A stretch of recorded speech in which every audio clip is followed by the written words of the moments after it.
Hello, hello.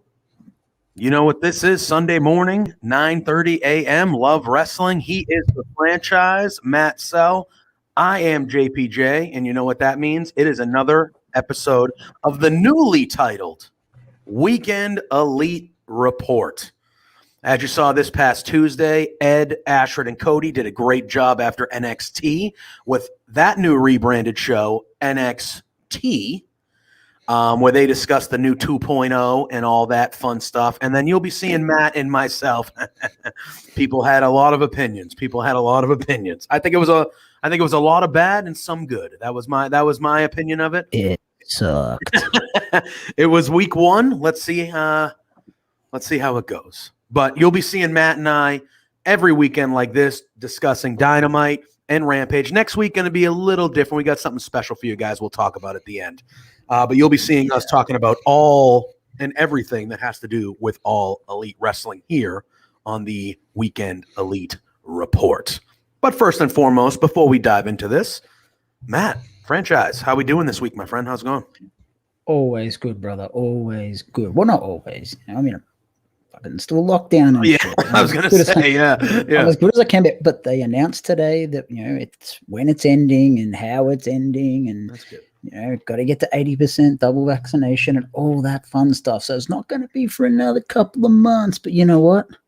Light at the end of the tunnel is always a good thing, baby. Hope, so, that is true. Hope is having some hope that you're getting out of it is always a plus. And you luckily, know what? It means? It means sports next year should be all systems go, attending, playing, no interruptions. Yeah. Yeah, I've always said if I have to wear a mask and QR scan in at the shops and all that sort of stuff, I'll do it. I don't care. Yeah, of course. Yeah, I mean, it's one of those things where, man, you got to do what you got to do. You got to do what you got to do to make it better. Because at the end goal of everyone should be to not have it the way it is currently. So you got to do what you got to do. And I know it stinks. You've been in lockdown. What are you? Lockdown number 6 now? 7? Number 6. Yeah, number 6. You guys over on that end of the world, you take it very seriously. Like you get one case and everything's shut, right? Like it's like boom, we're shut. My state, not so bad. Okay. Western Australia, the other side of where I am. Yeah. Like one case in that area shut down for like a week or something like that, right? Yeah, one case, 3 days, hard. And it's worked for them. Cool. More power to them. They've got the Super Bowl equivalent, if you will, for Australian football this weekend. So they won the rights for that this year, which it's never outside of where I am. But the last 2 years it has been because COVID will do that to you. But it is what it is. And as I said, light at the end of the tunnel is always good. I'm just looking forward to next year, man. Dude. Like we say it every year. Ronaldo scored. Yeah, baby. Woo-hoo. Sorry. I've got United on as well. Right. Yeah, I'm just looking. We say it every year. Oh, I'm looking forward to next year. Next year's going to be better. Next year's going to be better. We've got a vaccination now. It has to be better. It has to be better. Oh, praise the Lord. Let's hope. If you're up there and you are, if Miro is your favorite champion, please let next year be better. Absolutely, that would be nice. But I'm just looking forward to getting back to some skerrick of normality. I think we all deserve that much. I think we do too. And I want to get over to your neck of the woods next year. Yeah, I know. You said you were trying. Yeah, that would be fun. That'd be a lot of fun to go to a couple big wrestling shows over here, for sure. All right, let's dive in. We had AEW Dynamite this past Wednesday. We will start with that. Obviously, chronologically, we will go on this show. Show starts off. CM Punk gets his hero's welcome, his hero's entrance. He does a stage dive into the crowd. He's there for commentary. That was amazing. He's there for commentary, but they gave him the full entrance. Let that crowd get that out, get that pop in there. A lot of these different cities that they're going to be going to haven't seen CM Punk for 7 years. So they're going to be giving him. Yeah, exactly. They're going to be giving him those entrances, whether he's commentating, whether he's doing nothing. He's going to be getting those entrances to get that welcome back from everybody, from every town, from every city, wherever they go, probably at least for a little bit. And, we're not going to talk too much about his commentary, but he's a natural over there too. I know it's part of the pipe bomb promo where he says that I'm even better at commentary than it's true. Like he got on that table and he's just, it's not just I'm going to say a few lines here or there. Like he's throwing in old wrestling references. He's throwing like, he's just he can do it all. He can absolutely do it all. Well, before he fell out of love with the industry due to his work environment, he was a fan just like anybody else. He lived and breathed it. During his ROH days, he always used to watch tapes. Yeah, he's a historian. He loves it. And throughout his time off, when he was doing the MMA thing, he was commentating MMA. So he's used to having the headset on. He's used to talking about the action going on and doing play-by-play and all that sort of stuff. It comes as no shock that he's a natural. Yeah, and even it really doesn't. And even when I think he was injured when he was in WWE, he had that stint where he was commentating every week, and he was awesome then too.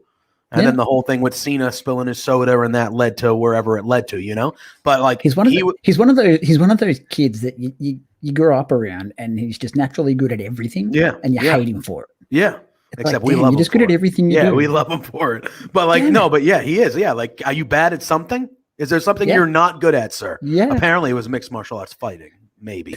But well, it wasn't that it was bad. It was rushed. It was rushed, yeah. I think, because of his age and because of who he was in his stature, I think they were like, yeah, you're ready. And he's like, I probably could have used another year or year and a half of training before I probably fought, And about a handful of amateur fights, like every normal person. Yeah, exactly. Not going directly to the card to fight a legitimate pro, regardless of how good that guy was. But still, his first fight, Mickey Gall, he's no mug. Yeah, exactly. Like I didn't know much about him, but I knew he was like a real dude, Yeah, he would beat a lot of people that have come through the amateurs and won a contract the hard way. Yeah, it is what it is. But this was smart by AEW. Yes, it was a short, sharp entrance. He didn't drag it out. He did his shtick, jumped in the crowd, got them hyped up. They hadn't seen him for so long, so get the buzz going, get the crowd hot. And then he quickly raced around, ran up the ramp, and that was that. Yeah, it was. You could just tell he's happy, and his happiness is infectious. Yes. And I think it's fantastic. It just really is. It is. And it's one of those things where, like, obviously we are over the moon to have this guy on our television screens every week now. But like you just said, all of us who are big CM Punk fans or big wrestling fans, we can remember how he looked his last whatever in WWE. He looked miserable. Yeah. You know what I mean? Like he had that, like, yes, he was still good at what he does because he's one of the all-time greats, but he didn't look like he was happy. And now you see him now, and maybe 7 years of rest will do that to you, but you see him now, and like you said, he looks he comes out, he's got a huge smile on his. When was the last time we saw CM Punk smile like this? You know what I mean? Like he wasn't doing that in WWE. And I get it, he was playing a heel most of the time. I get it. But like it didn't look like that. You know what I mean? Yeah.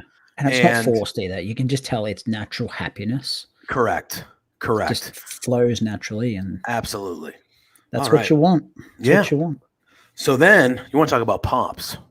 Oh, you want to talk about pops, man. Whew. The opening match is the in-ring debut in All Elite Wrestling for Adam Cole, and he goes one-on-one with Frankie Kazarian. And when Adam Cole's, first of all, that music, absolute banger. Absolute banger. Our boy Cody in the chat. Elite. It is. Cody, good morning to you, my friend. Thanks for hopping in. Baby, yes. That crowd went bananas. They popped. Man, go ahead. I'll go ahead. I think this Adam Cole kid's going to go okay over there. I think he is too. And man, let me tell you. Yeah, that was a huge pop right when the music hit. He walks out. That crowd was jacked up to see him, jacked up to see him. He comes out. He does the boom. Everybody's doing the boom with him. He gets in the ring. That Adam Cole baby might be the loudest Adam Cole baby that I've heard probably since his debut in NXT. It was real loud, loud. In my notes, I said that pop for Adam Cole.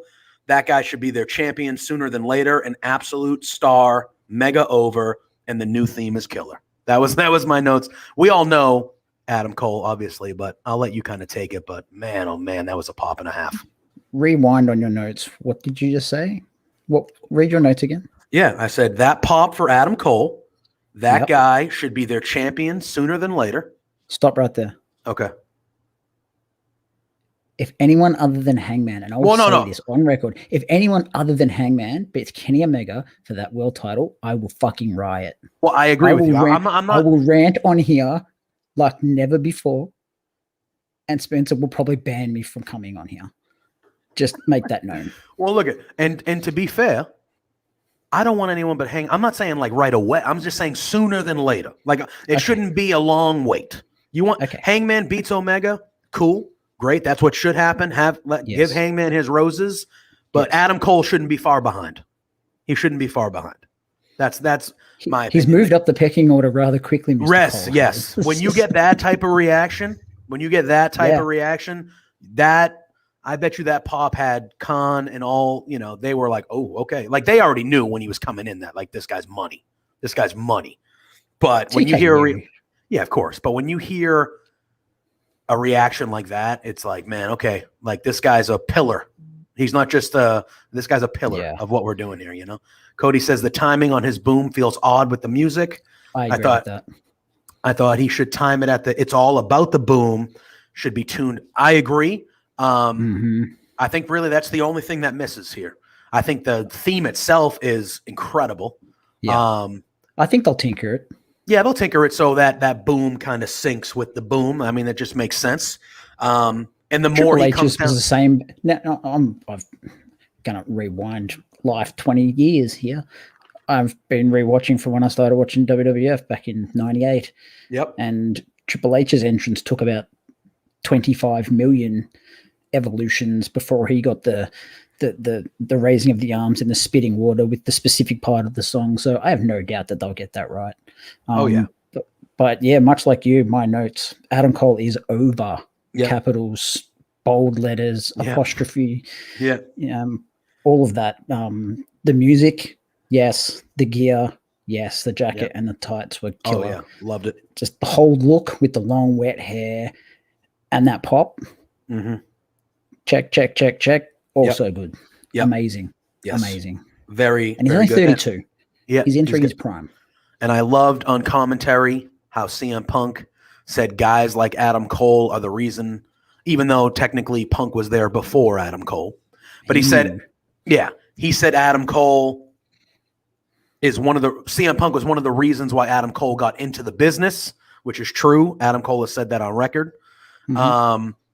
And he said Adam Cole is one of those young guys that CM Punk is going to fight and is going to wrestle. And that's why was part of the reason why he chose AEW was for those type of matches. So you already have CM. I love that 32 years old is not classified as old. No, it's not. It's not. That's prime in wrestling years. CM Punk is what, 40 now? Is he 40 on the dot or right around? Yeah, around there. Yeah, right around there. I don't even think in wrestling terms that that is old, but it's not that. Like wrestlers have wrestled into their mid 40s to late 40s routinely, throughout history. So 32, Punk's theoretically a 33-year-old wrestler. He hasn't wrestled because he took 7 years off. Yeah, so his legs are of fresh 33 years old. So and he's not going to work a full-time schedule. No, he'll be there every week, but he's not going to be in ring every week. So that just prolongs him even more. Correct. And that's a good thing about AEW in their schedule, man. Yeah, I mean, if you only have to show up once a week, sometimes twice a week, if they're doing Rampage Live somewhere, that's not a bad gig. It's a lot better than 4 or 5 times a week. Punk even said that openly. He said that openly. He goes, that was another big draw for coming here. You got minimal schedules, and they might add house shows later. Yeah, I'm sure maybe in big cities they'll do maybe occasional house show. He loves the fact that he can go fall in love with wrestling again, do his thing, and then spend a lot of his time at home with AJ and their dogs doing whatever he wants to do. Yeah.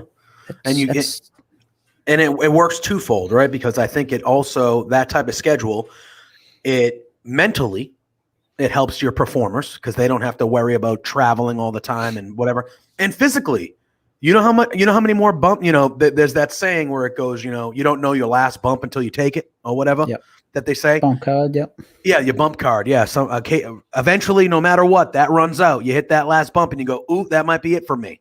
Okay, well, that bump card is going to last a lot longer if you're only bumping twice a week as opposed to 5 times a week. You know what I mean? Like, so. Well, the risks are definitely a lot lower, that's for sure. Yeah, exactly. It helps out all the way around. But just go and ask Britt. She'll. How many wrestling companies in the world, and the answer would be one, AEW, would allow you to still work the job? I was going to say, yeah, she still does. You She's still studied for crying out loud, as well as be a world champion on television. Yeah, there's one company that would allow you to do that, she works for that one. Yeah, she does. All right, but about this match in general with Frankie Kazarian, I know we've been talking only about Adam Cole, but he went up against Frankie Kazarian.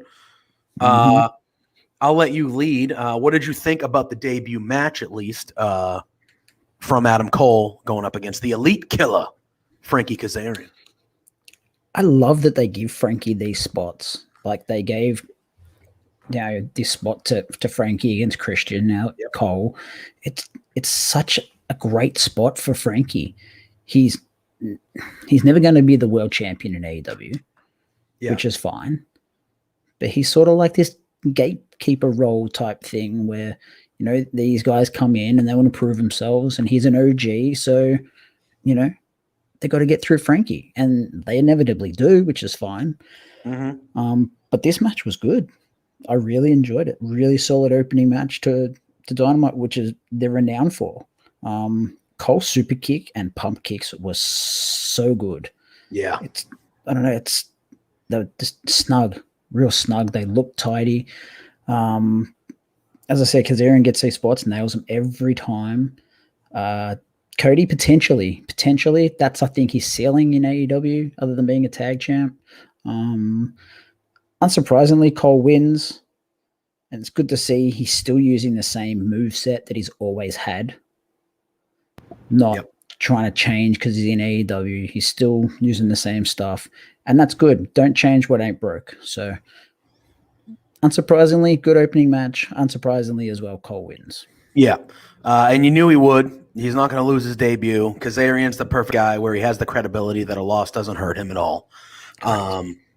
I did love when Cole went for the Panama Sunrise the first time and Kazarian countered it. I thought that was just a cool transition into the counter. And then at one point, Kazarian put on this submission hold that I had never seen before. It was kind of like a twisting leg lock of sorts. I just thought that was a really cool spot to call out because I was never a super big TNA Impact guy. So I obviously now and even before I knew who Kazarian was, but I never saw a ton of his work up until the New Japan, Ring of Honor, and then turning into AEW type of stuff, So yeah, man, this was a really good opener. Adam Cole grabs the mic after he wins. He says that, everyone in the back hopes they can be as good as the elite, but that's impossible. It's never going to happen. He also says that he hasn't been here a long time, but there's been 3 guys that have really pissed him off. And those 3 guys, here we go. As Cody says, CM Punk calling Cole as Florida man in the match was a highlight for me. Yeah. Oh man, I'm telling you, Punk's gold over there. He's gold anyway. Have you got a hot girl tapping at your window or something, man? No, it's my cat. He's trying to you see me looking over there all the time. Yeah, my cat. My cat's on the windowsill. Hope some hot woman is tapping on your window. I'm just afraid my cat's gonna fly out the window. That's basically what I'm afraid of. Yeah, he's just a terror. He's awesome. I love him to death, but he always getting in shit. Always. He's like, yo, what are you doing? You busy? All right, I'm gonna go over here and ruin everything. I'm like, thank you. Yeah, thank you, because I can't leave this chair while he's doing all crazy shit over there. But Cole grabs the mic. He says there's been 3 guys that have really pissed him off: Christian Cage, Luchasaurus, and Jungle Boy. And he challenges them to a 6-man tag at Rampage next week in New York. It'll be Adam Cole and the Young Bucks going up against Christian and the Jurassic Express. That should be an absolute banger. He then says that the Super Click is back, and there's not a damn thing that anybody can do about it. Solid promo. That's Adam Cole is a killer promo. They set up a huge match. We're going to get a huge Dynamite and a huge Rampage next week with them being in New York. 2-hour Rampage as well. Next week's going to be giant. We'll talk obviously about that more as we continue because we got some giant news about what we're doing next week too. So, but yeah, what'd you think of the promo before we move on to the rest of Dynamite here?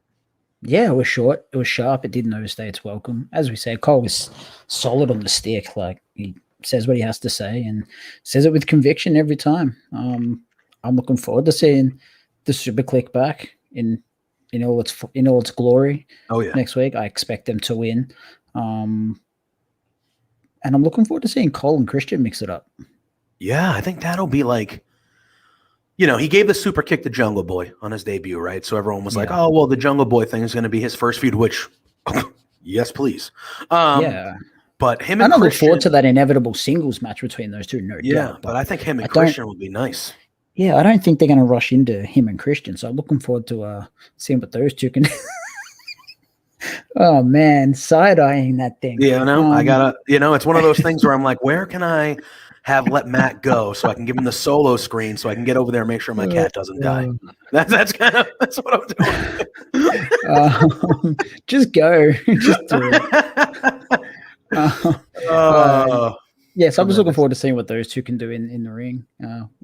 We'll see what it brings. Yeah. We then get a little vignette of the Lucha Bros and Butcher and the Blade, a preview for their match that we will talk about a little bit later that happened on Rampage. We then get Fuego del Sol and Sammy Guevara out back with Alex Marvez, and they're leaning on Fuego's new car.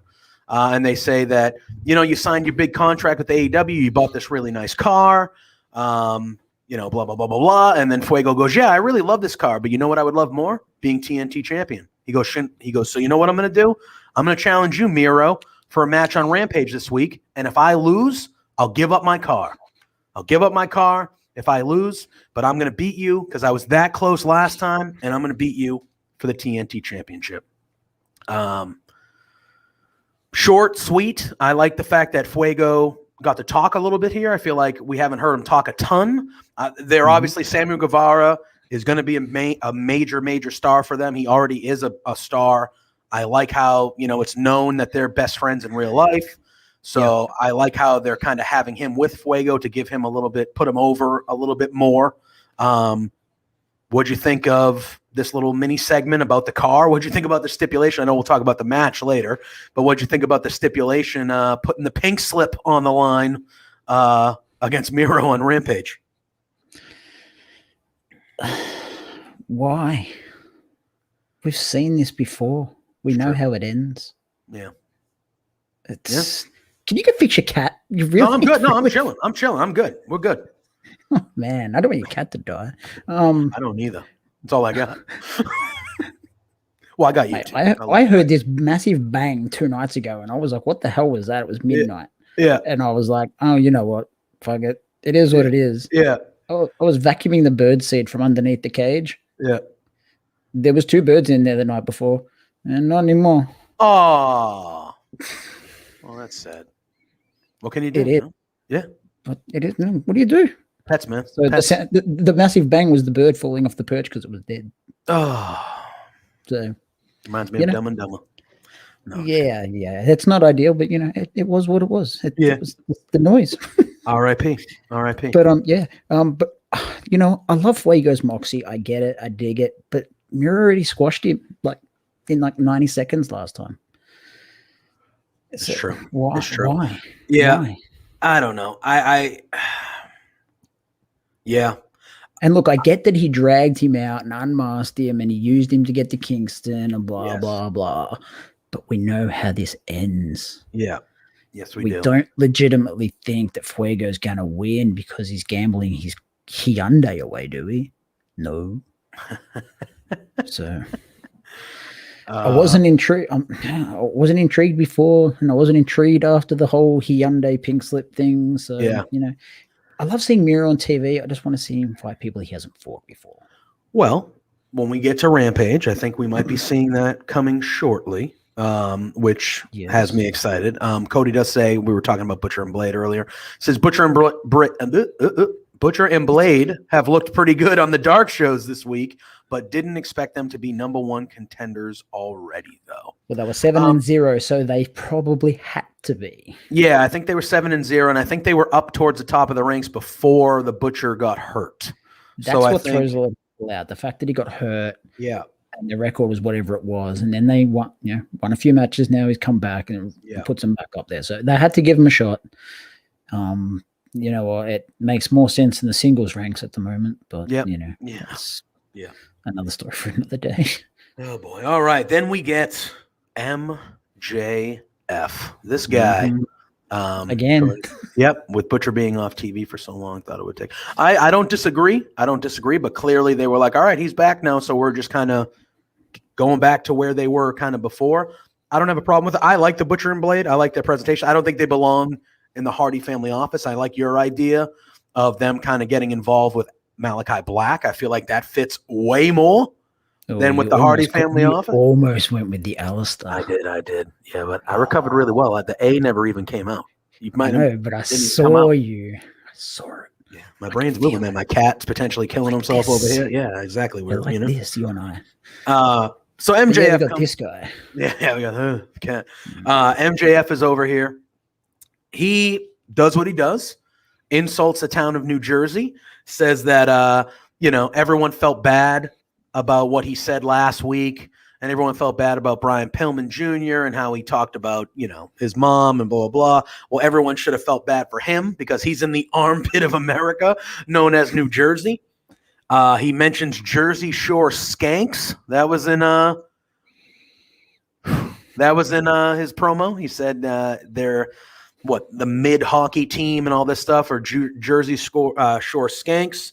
He doesn't apologize for his words last week. That might have offended some, but he does say he's a religious. No, he doesn't care. He doesn't care. But he does say he's a religious man, and he said he was going to try to talk to Brian Pillman right now. Brian Pillman Sr. As soon as he had the microphone, he went like this. I had Rock Billy Gunn just rolling through my head. So he starts to look up towards the sky and starts talking. Then he goes, "Oh wait, who am I kidding?" And he kicks the ring and he looks down below as signifying that Pillman's in hell. God damn! And you can even hear like JR just like, "Oh my God!" JR on commentary is like, "You son of a." I believe when MJF was walking out to the ring, JR said that he was the pimple on society's ass. I believe he said that. Says it regularly. Yeah, and then CM Punk was even like, "Huh, all right, yeah, is that how we do it here?" And JR goes, "Yeah, you're allowed to be creative."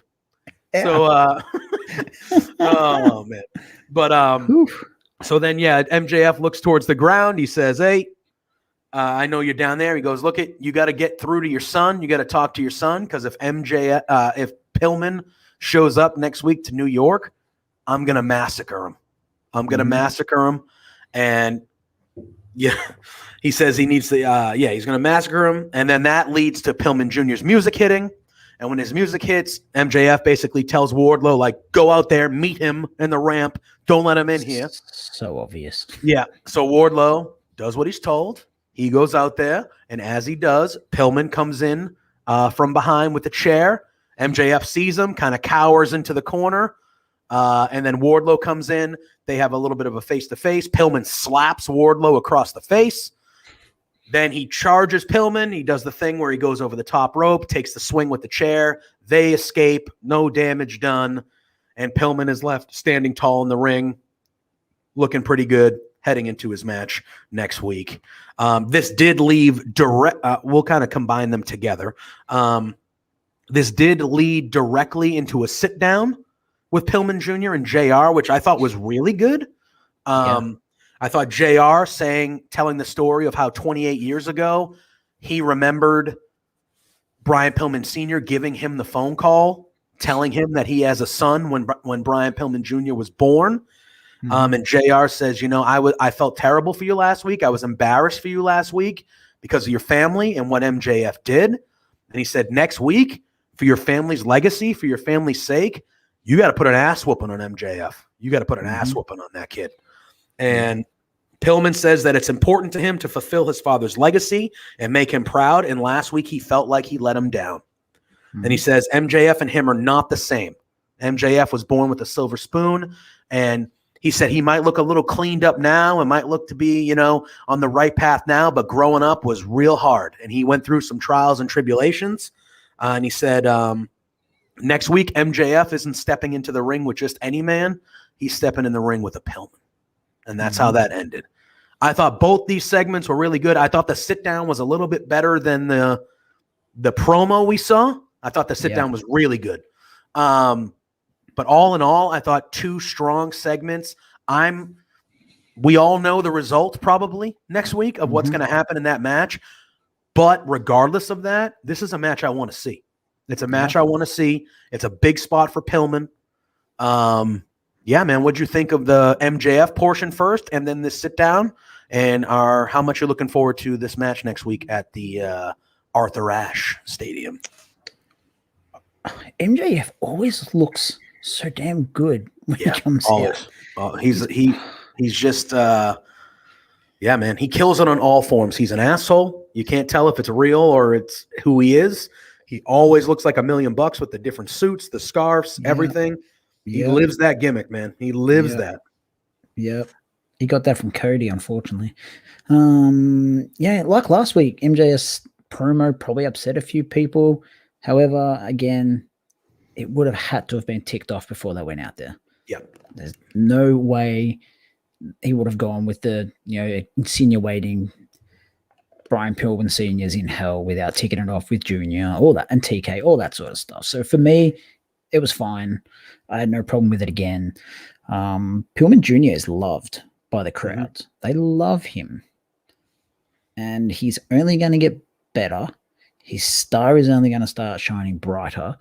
And, he's got a massive future. And it starts next week with a good outing against a quality main event opponent. Oh, yeah. Much like you, I think the sit down with Pillman Jr. and JR was better. JR was, of course, the right person because he knew Pillman Sr. This was the right person. Junior obviously respects the shit out of JR, which why wouldn't you? Pillman Jr. just, for someone so young and hasn't been doing it on national TV for too long, he had a tone in his voice, but it was firm, but he wasn't yelling. He was confident in what he was saying. He's growing as a character. You can see it every week. I'm stoked that he's getting such a big match, big shine. And originally I was just like, MJF should just squash Pillman Jr. But the more we see, the more it should be a competitive match. Yeah. And you know what, MJF will win. I have no doubt about that. But I have also no doubt that they'll give Pillman plenty of time to show that Pillman Jr. is a future of AEW, and I'm here for that. I really 100%. Am. Now, do you think, because Pillman Jr. is part of a tag team that I actually like a lot in the Varsity Blondes there, and do we think that this is just like a small little run just to give him the one-on-one shine, and then he goes back to that? Yeah. Or do we think that this is kind of like, no, you're going to be a singles guy from here on out? It wouldn't surprise me if Chris got some sort of injury and what happened the other week. Well, that's what I was thinking. To ride him off. Because I think Julia's injured as well. Yeah, because I know Griff got into the ring last week and Wardlow kind of took him out real quick and stuff like that. So maybe... Because I was adamant that this was going to be a tag. Yes. But, can only assume... Yeah, Wardlow's going to be a huge baby when he turns Cody 100%.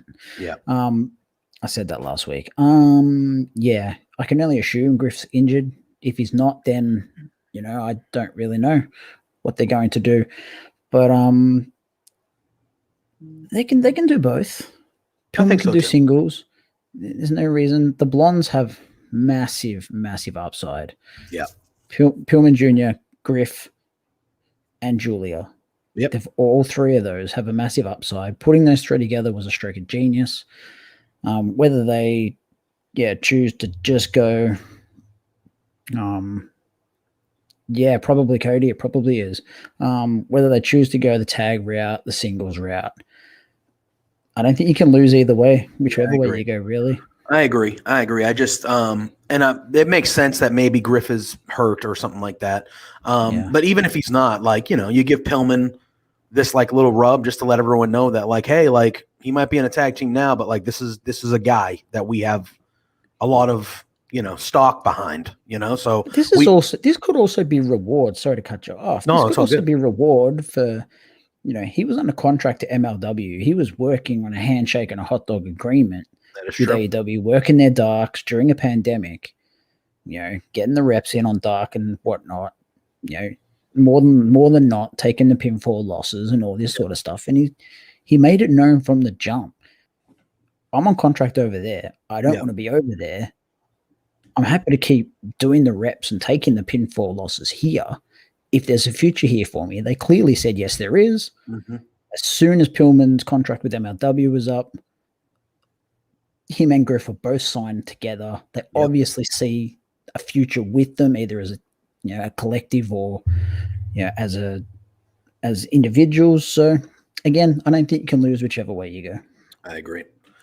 All right. We then get a backstage interview with Christian Cage and Jurassic Express. Jungle Boy starts it out saying that, there's been a lot of talk about Adam Cole and the Elite. Said he's tired of hearing it. He says he has better friends than Adam Cole does and better hair. Ooh, don't start insulting the hair, man. Wars are going to start over that. Christian then interrupts him and he says, you know what? He goes, he's not really lying, Adam Cole, when he says he has good friends. His friends did strike up a deal to get him out of developmental and bring him over here. I thought, okay. Give him a lifeline, he said, to get him out of developmental. And Christian then accepts the 6-man tag match for Rampage next week. And he says, Adam, since you're already used to losing wars on Wednesdays, you might as well start adding Fridays to the list too, because next Friday they're going to beat you, or we're going to beat you. Couple subtle digs in there. I think with Christian it works because Christian's been both places. He knows both environments. You don't like it. You don't like the digs. I like the... I think it's worse that it comes from someone that was over there. Really? Yep. Does it look more petty to you? Yep. Fair. Sour. Yeah. I don't know. Didn't like it. Unnecessary. I would agree. It's unnecessary. I don't mind. I think it's kind of fun when they start making fun. Only because he chose to be in NXT towards the end, so it's not really a shot. He chose to stay there. That is true. That makes sense. So I'll give you that. See, you're the voice of reason sometimes. I just didn't think it was necessary. Sometimes it's fine. Not necessary. It's not ever necessary to have a shot at them, but sometimes it works. Yeah. I just didn't think this was needed because, again, towards the back end of his thing, he chose to be there. He worked on a short contract to finish the O'Reilly story, so on and so forth. So it's fair. Yeah, no, it's fair. I just kind of like when they go after each other because I think a little. Punk's been bashing WWE for 7 years. He hates the joint. It's not a gimmick anymore. That's just life. Yeah, I think he just hates it. I'm never one of those guys that is like, oh, I just like it, unless it's like blatant. There's been a few times AEW has been like, all right, you didn't need to do that one. But when they're like kind of more subtle, or like when it's Punk, like if anybody had the right to talk about the past, it was Punk, So I feel like, I think a little healthy competition and making fun of each other and taking digs at each other is never a bad thing. I want these companies to want to be better than each other because that's going to ideally at the end give us better products, or it should. We're seeing it on one side. Yeah, it should. We're seeing it on one side. The other side, they did a couple good things last week, but it is what it is, But I think competition and knowing that you're going up against somebody, whether it's making fun of or subtle digs or things like that, it should lead to a better product for all of us. So I'm never going to say don't make fun of each other. I'm never going to say it. But one company does it more than the other. Yes, and I think that's where unfortunate. Yes, I think you want to take these digs, cool, but like when you kind of see that the other side isn't, I think you should probably pull it back a little bit because I think eventually, and for some people like you, I feel like you're probably closer to there than I am. People are like, okay, I'm getting tired of the WWE dig. Like, we get it. We get it. Like, we're watching your show. We prefer your show. You don't need to remind us of how, like, we know. So, like, and especially since we're so, we're only 2 weeks removed from All Out. All Out started to turn people. People were starting to say, oh, maybe that is for me. And then they watched last week. Okay. They watch again this week and they're like, maybe not. Yeah. So it's fair. It's a balancing act. You got to find that happy medium. Yeah, I agree. All right. We then get a quick, but I thought, with FTR involved, you're not going to go wrong. But we got a quick little fun tag match with Dante Martin and Matt Sydal going up against FTR. FTR spent the first half of this match really, especially Cash. Oh, hold on. Before we move on, I want to. Cody says, ultimately, I think I prefer if they try to be better than each other without needing to take the shots at each other. Do your own thing and focus on your own company, but I can appreciate some clever wording whenever a new guy arrives from the other company, as long as they let it go and move on fairly quickly. I think that's a pretty fair. That's probably how I feel. I'm not against it by any means. It makes me laugh when it's clever and it's a guy that's been there kind of saying his first parting shot type of thing. But then, it can't become a weekly thing. And I think with AEW, it might not be a weekly thing, but it's basically a weekly thing. So you just got to watch it. You don't want to do it too much because, like Matt said, for somebody who just hopped over because of All Out or just hopped over because of whatever reasons, if every week you're putting it on and you go, okay, well, these guys can't stop friggin' mentioning WWE. Like, that will turn some people off. It will. So you got to. It's like getting into a new relationship and then you keep mentioning your ex. Your new girlfriend's going to get the shits and leave. Yeah, perfect. That's a perfect example. That's why if you watch the All Out post scrum, it was so refreshing to hear people like Brian, Cole, Ruby all say, I had no problem with working over there. Yeah. It was a good place to work. I just wanted a new challenge or wanted to do something else, or they just didn't see a future for me that I agreed with, whatever their reasons were. And they're the sort of things I prefer to hear on TV rather than, these subtle digs. That's just me. All right. So this tag match, FTR, specifically Cash, spent basically the first half of the match slowing down Dante Martin. As we've seen in the showcases that they've kind of given Martin, like that kid, he's what, 20, 19, 20, he's super 20. Young. He's going to be a special one too. Athletically insane. He's, just crazy. I've mentioned it here a few times, but that 6-man tag showcase that he had against the Elite a month or so ago, star-making performance. He's part of a great tag team. His brother's been out for a long time. And he's probably that's what I was about to say. His brother's been out that long. I honestly don't remember how good he is or isn't. Yeah, I think Dante is the more – they're both really good with Top Flight, correct? Top Flight is the name? Darius and Dante, yeah. Yeah. Dante is the younger, I think, more agile, athletic one of the two. Yeah. But again, I get Hardy Boy vibes from them. Yes, I think a lot of people did. With Darius being the Matt and Dante being the Jeff. Yeah, a lot of people have Hardy Boy / young Bucks vibes. Yeah, from Generation Me vibes. And it's one of those things where, and we've talked about it here aplenty, but like this is the thing that AEW does. That's good. It's like, okay, your tag team partner is going to be out for a year because he really got injured. And we want to say hello to our buddy Lucas MX. Thanks for hopping in the chat, man. Feel free. We're talking about Dynamite right now. Feel free to give us your thoughts and stuff like that. Thank you for hopping in. Absolutely. Welcome. AEW doesn't go, oh, so your tag team partner is injured? Okay, well, you're off TV until he comes back. You know, like when you have a tag team like AOP over in WWE, and one of them is hurt for 6 months. The other guy is still a monster of a man. Use him. Have him be a bodyguard. Have him be a singles guy and run through some mid-carders. Like, who cares? Use him. Like, AEW does a good job about that. You're paying these people to work. Correct. Let them work. It's what they want to do. Yes, and they have done that with Dante Martin. They're like, hey, this kid's special. He's going to be special. He's super young, but he can do things in the ring that a lot of people cannot.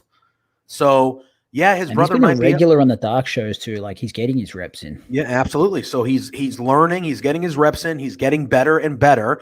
And they're not going to say, okay, well, we're just going to not use you or have you wait until you're tag team. No, you're going to be on the show and you're going to be in singles matches. You're going to be in tags with other people.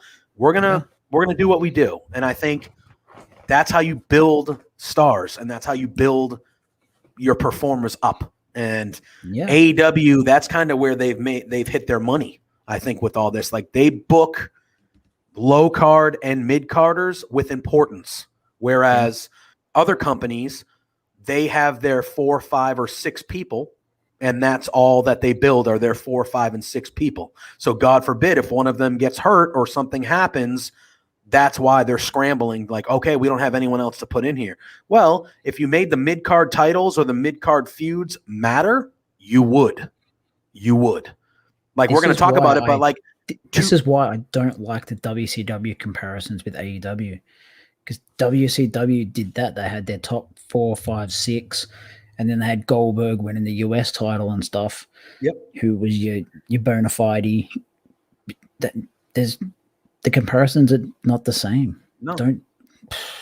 Yeah. AEW builds their roster from top to bottom, and they make everyone kind of matter a little bit. Yeah. Like, who's going to win and lose a lot of these matches, but it doesn't matter. They make them look good no matter what. But all in all, I thought this was a good showing. There was a cool double dive with Martin and Seidel where they took out FTR on the outside. And then at the end of the day, Martin hit a couple of his high-flying moves, but then we got a big rig from FTR to get the victory, and that was that. It was really short, really sweet, but I thought all in all it was a solid tag match. What were your opinions of the tag match here? Yeah, it was fun. It was short, it was sharp. As we said, Dante's only 20, and he's so damn good. Crazy. He's like getting it better. Yeah. People talk about how much hype Montez Ford gets on all his stuff. Dante's like, hold my beer. Yeah. There was one shot, he was nearly out of the shot. He got that damn high. It's just incredible, the agility this kid has. It's ridiculous. These sort of matches are really good use of FTR. We'll see later on that they do have something, but at this point in time, when this match happened, there was no program or anything for them. So these sort of matches, when they don't have an actual program going, it's good use. It gets them TV time, it gets them a win, and it just keeps them rolling along until they do get a program for them. Yeah. Any excuse to get FTR on my screen is a good excuse. And this was harmless and a lot of fun. I agree. And it's good to see Cash. Seems like the arm injury is past him a little bit, and he's feeling good, because I know that there were some concerns about nerve endings and feeling in his hand, and they were at least playing it up that there was a chance it might be over for him a little bit because of how that injury happened. So I'm glad everything seems to be fine, because in my opinion, I think they might have got told to back off on that, because I think people might have started to think, oh shit, are they finished? Yeah, exactly. Yeah. I am still of the opinion that FTR is the best tag team in the world. That's how I feel. I felt that way for a while now. And I would like to see them kind of doing their thing. Yeah, absolutely. Again, any excuse for them to be on TV is a good excuse. Yeah.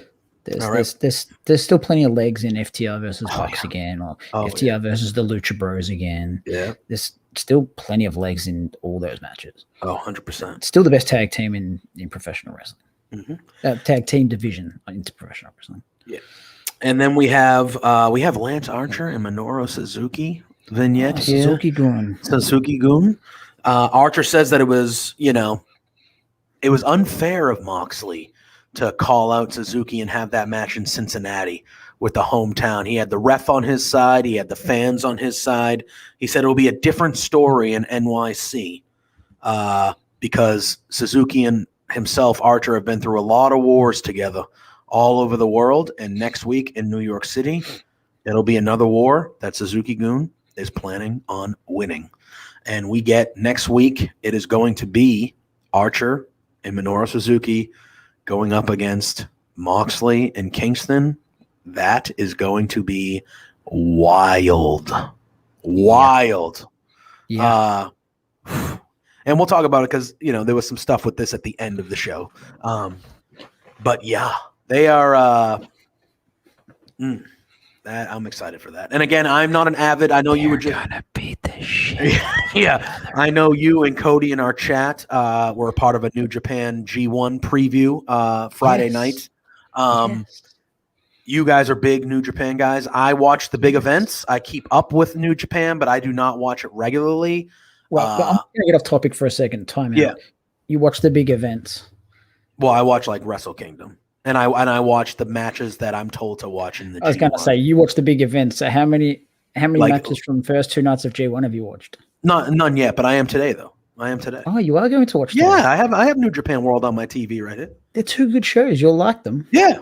So yeah, I'm especially telling you, the main events of both shows. Yeah, the G1 I watch. Yeah, because usually those shows are longer and they'll have the 6-man tags and kind of all the.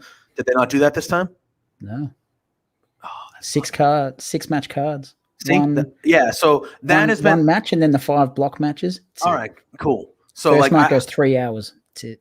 Okay, because I feel like in past, and I might be wrong, but in past.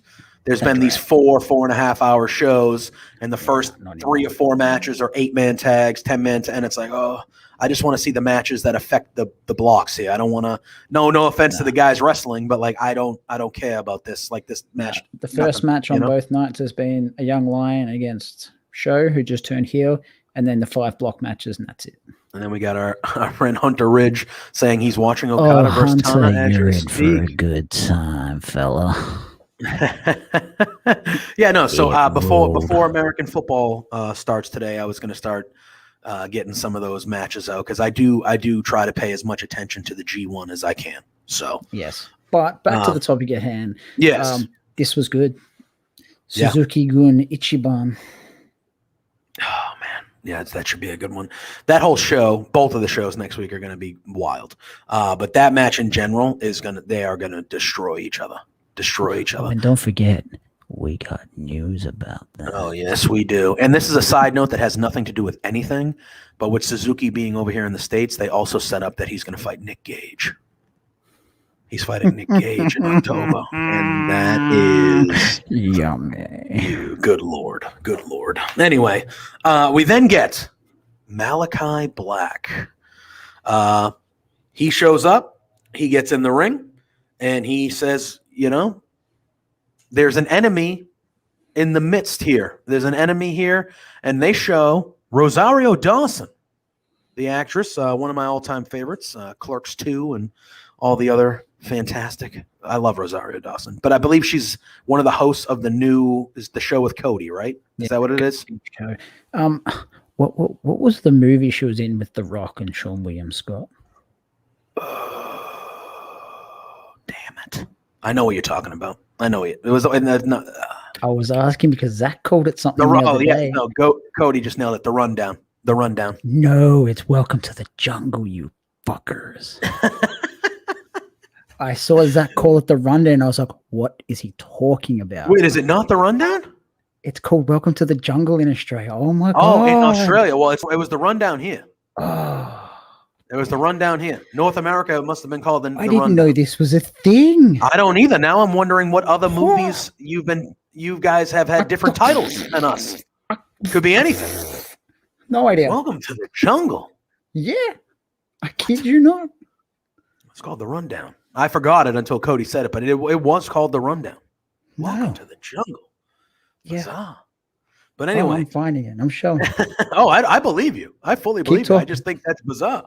So Rosario Dawson is front row. She's wearing a Nightmare Family zip up. She's on the what is it? The Big Show? What do they call it?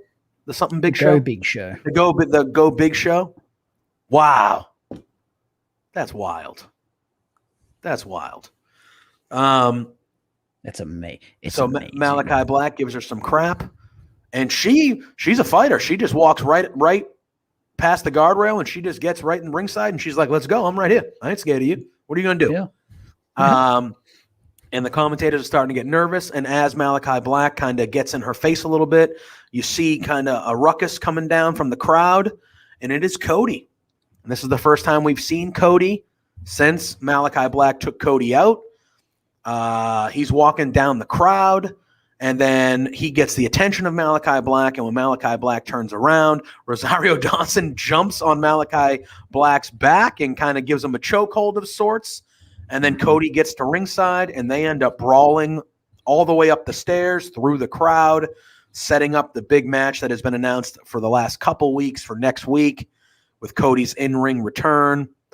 I agree with Cody in the chat, our Cody. Love Rosario, love Malachi. I'm still a Cody guy, even though, the last year or so has tested me a few times, but I'm still a Cody guy. I thought this was for what it was, I thought it was a pretty decent segment. The brawl was really good. It gets you kind of excited for that match next week, even though I think Malachi needs to win again and go over, and he better. I worry that Cody gets the big revenge win, which I don't think should happen. But yeah, I had no problem with this segment. You get the celebrity guest involved. She's well known. It makes sense. They work together. I thought Cody, I don't know why he came through the crowd. I think he could have just come out from the back. But other than that, I'll let you go because I don't think you enjoyed this at all. Fucking hate it. All right. I liked any excuse to get Malachi Black's entrance on screen is fine. But for what he said, why did he need to be in the middle of the ring? That is true. He didn't really say much. He just said that there was an enemy there. Other than being on the Go Big Show, what does Rosario Dawson bring to this? I would think it's just celebrity exposure. She's a well-known actress. She's in Star Wars. Shit, who she is? Yeah, but some regular people might, like the casual viewers that might have tuned. Pish posh. That's WWE spec. I don't want that rubbish here. That's fair. Yeah, but other than being on the Go Big Show, why is she part of the Nightmare Family all of a sudden? The Nightmare Family is bigger than the NWO at this point. It's fucking ridiculous. Oh, no. My thing is yeah, it's true. I don't know. Why did Malachi, who's had no problem dispatching all of his opponents, have so much trouble getting Rosario Dawson off his back? I don't know. Maybe what? I don't know. I didn't need it. I didn't need Cody to return before the match next week. I didn't need it. That's fair. I think you could have just done Cody coming out next week as his return, and you're like, oh, there he is. Cody's back. This could have been achieved in a dark room backstage with Malachi in just his black suit, just talking to a camera. I didn't need this. It was not needed.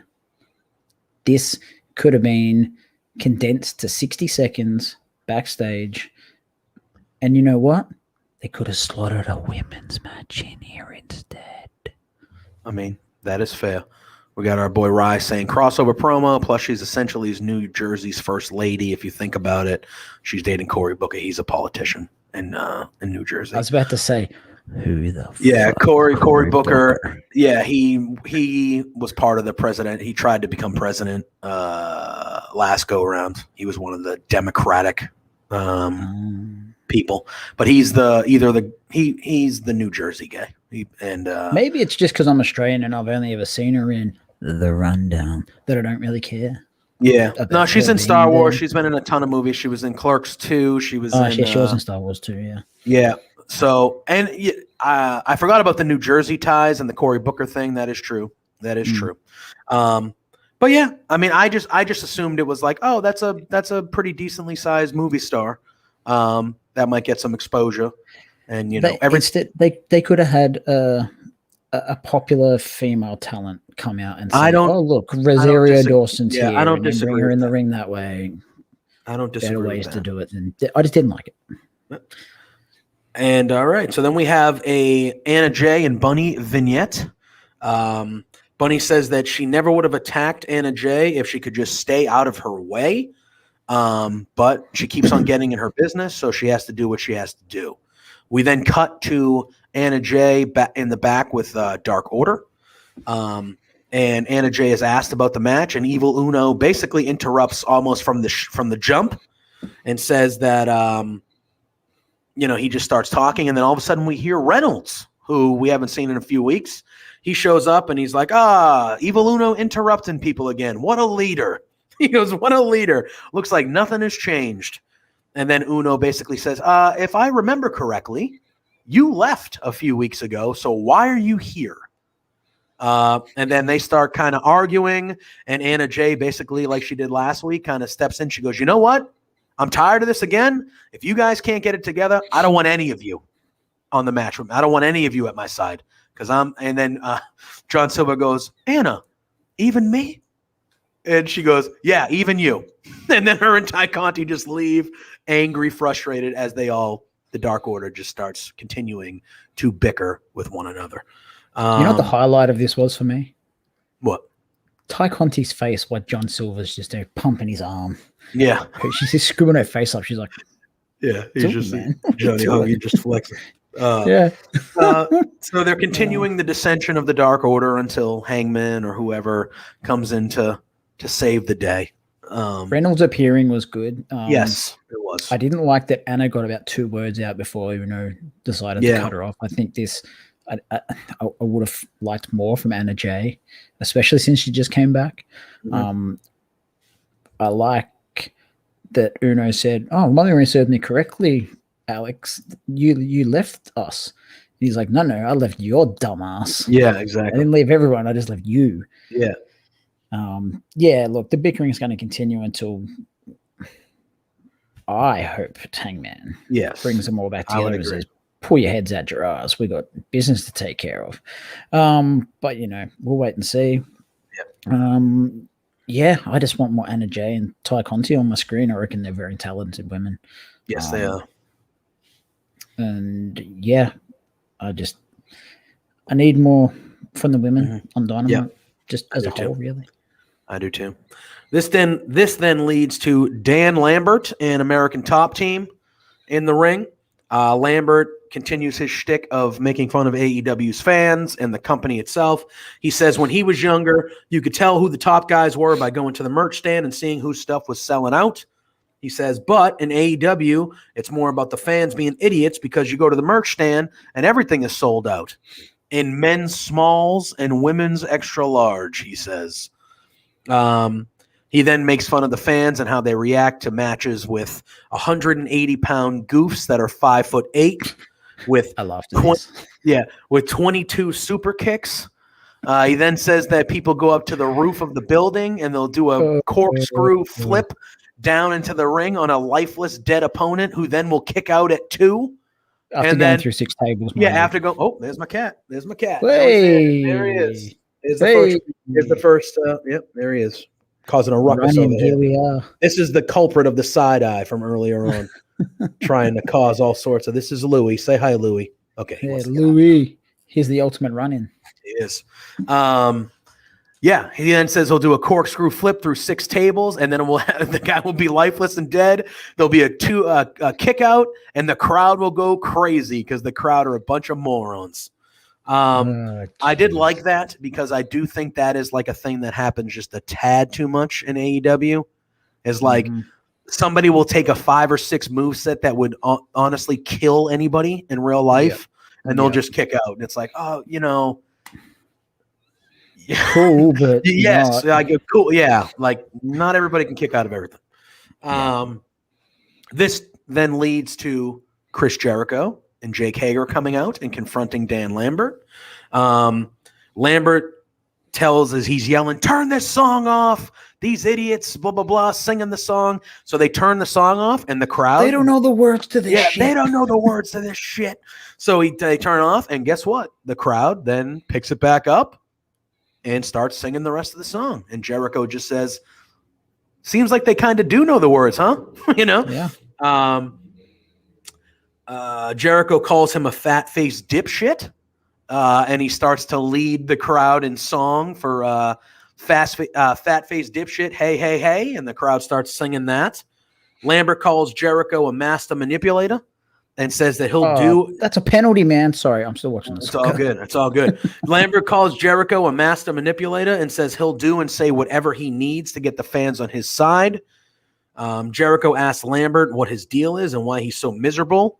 He asks which member of top team is on top, which not a good joke. Not a good joke. Nope. Not even a joke. Yeah, it's not even a joke. It's not a sentence. Yeah, no, not that could have been not involved. You don't have to go that route. Not ideal. Not ideal. He says Lambert can't intimidate them. He says Hager's undefeated in MMA fights. They're not scared. Jericho then makes reference to his fight with Brock Lesnar backstage in WWE that made the rounds a few years ago. He said he's not afraid to fight MMA guys. He's not afraid to fight guys bigger than him. There's stories that you can read of Jericho not taking any shit from anybody and fighting people in the back and doing these things. So Jericho's not scared either. Going back to what we said before, these are the times that those things are okay. Yes. Yes. So this makes sense. Talking about real fights. He had a real fight with Lesnar and he survived. He had a real backstage altercation with Goldberg and he survived. Yeah. These are the times that it's okay. Yep. Carry on, sir. It's all right. And then Jericho says that they're ready to fight right now. And they start walking down the ramp. And Lambert says, no, you wait right there. He goes, we're ready to fight, but we're not fighting in this shithole in New Jersey. Which obviously the crowd, gives Lambert a piece of their money. Yep. He there goes, was a lot of shit on this show. Yeah, they said a lot of shits on this show. He then says it'll happen in a real city next week in New York City. Or in Queens, technically, but in New York. Jericho calls Paige and Sky pussies for not wanting to fight him.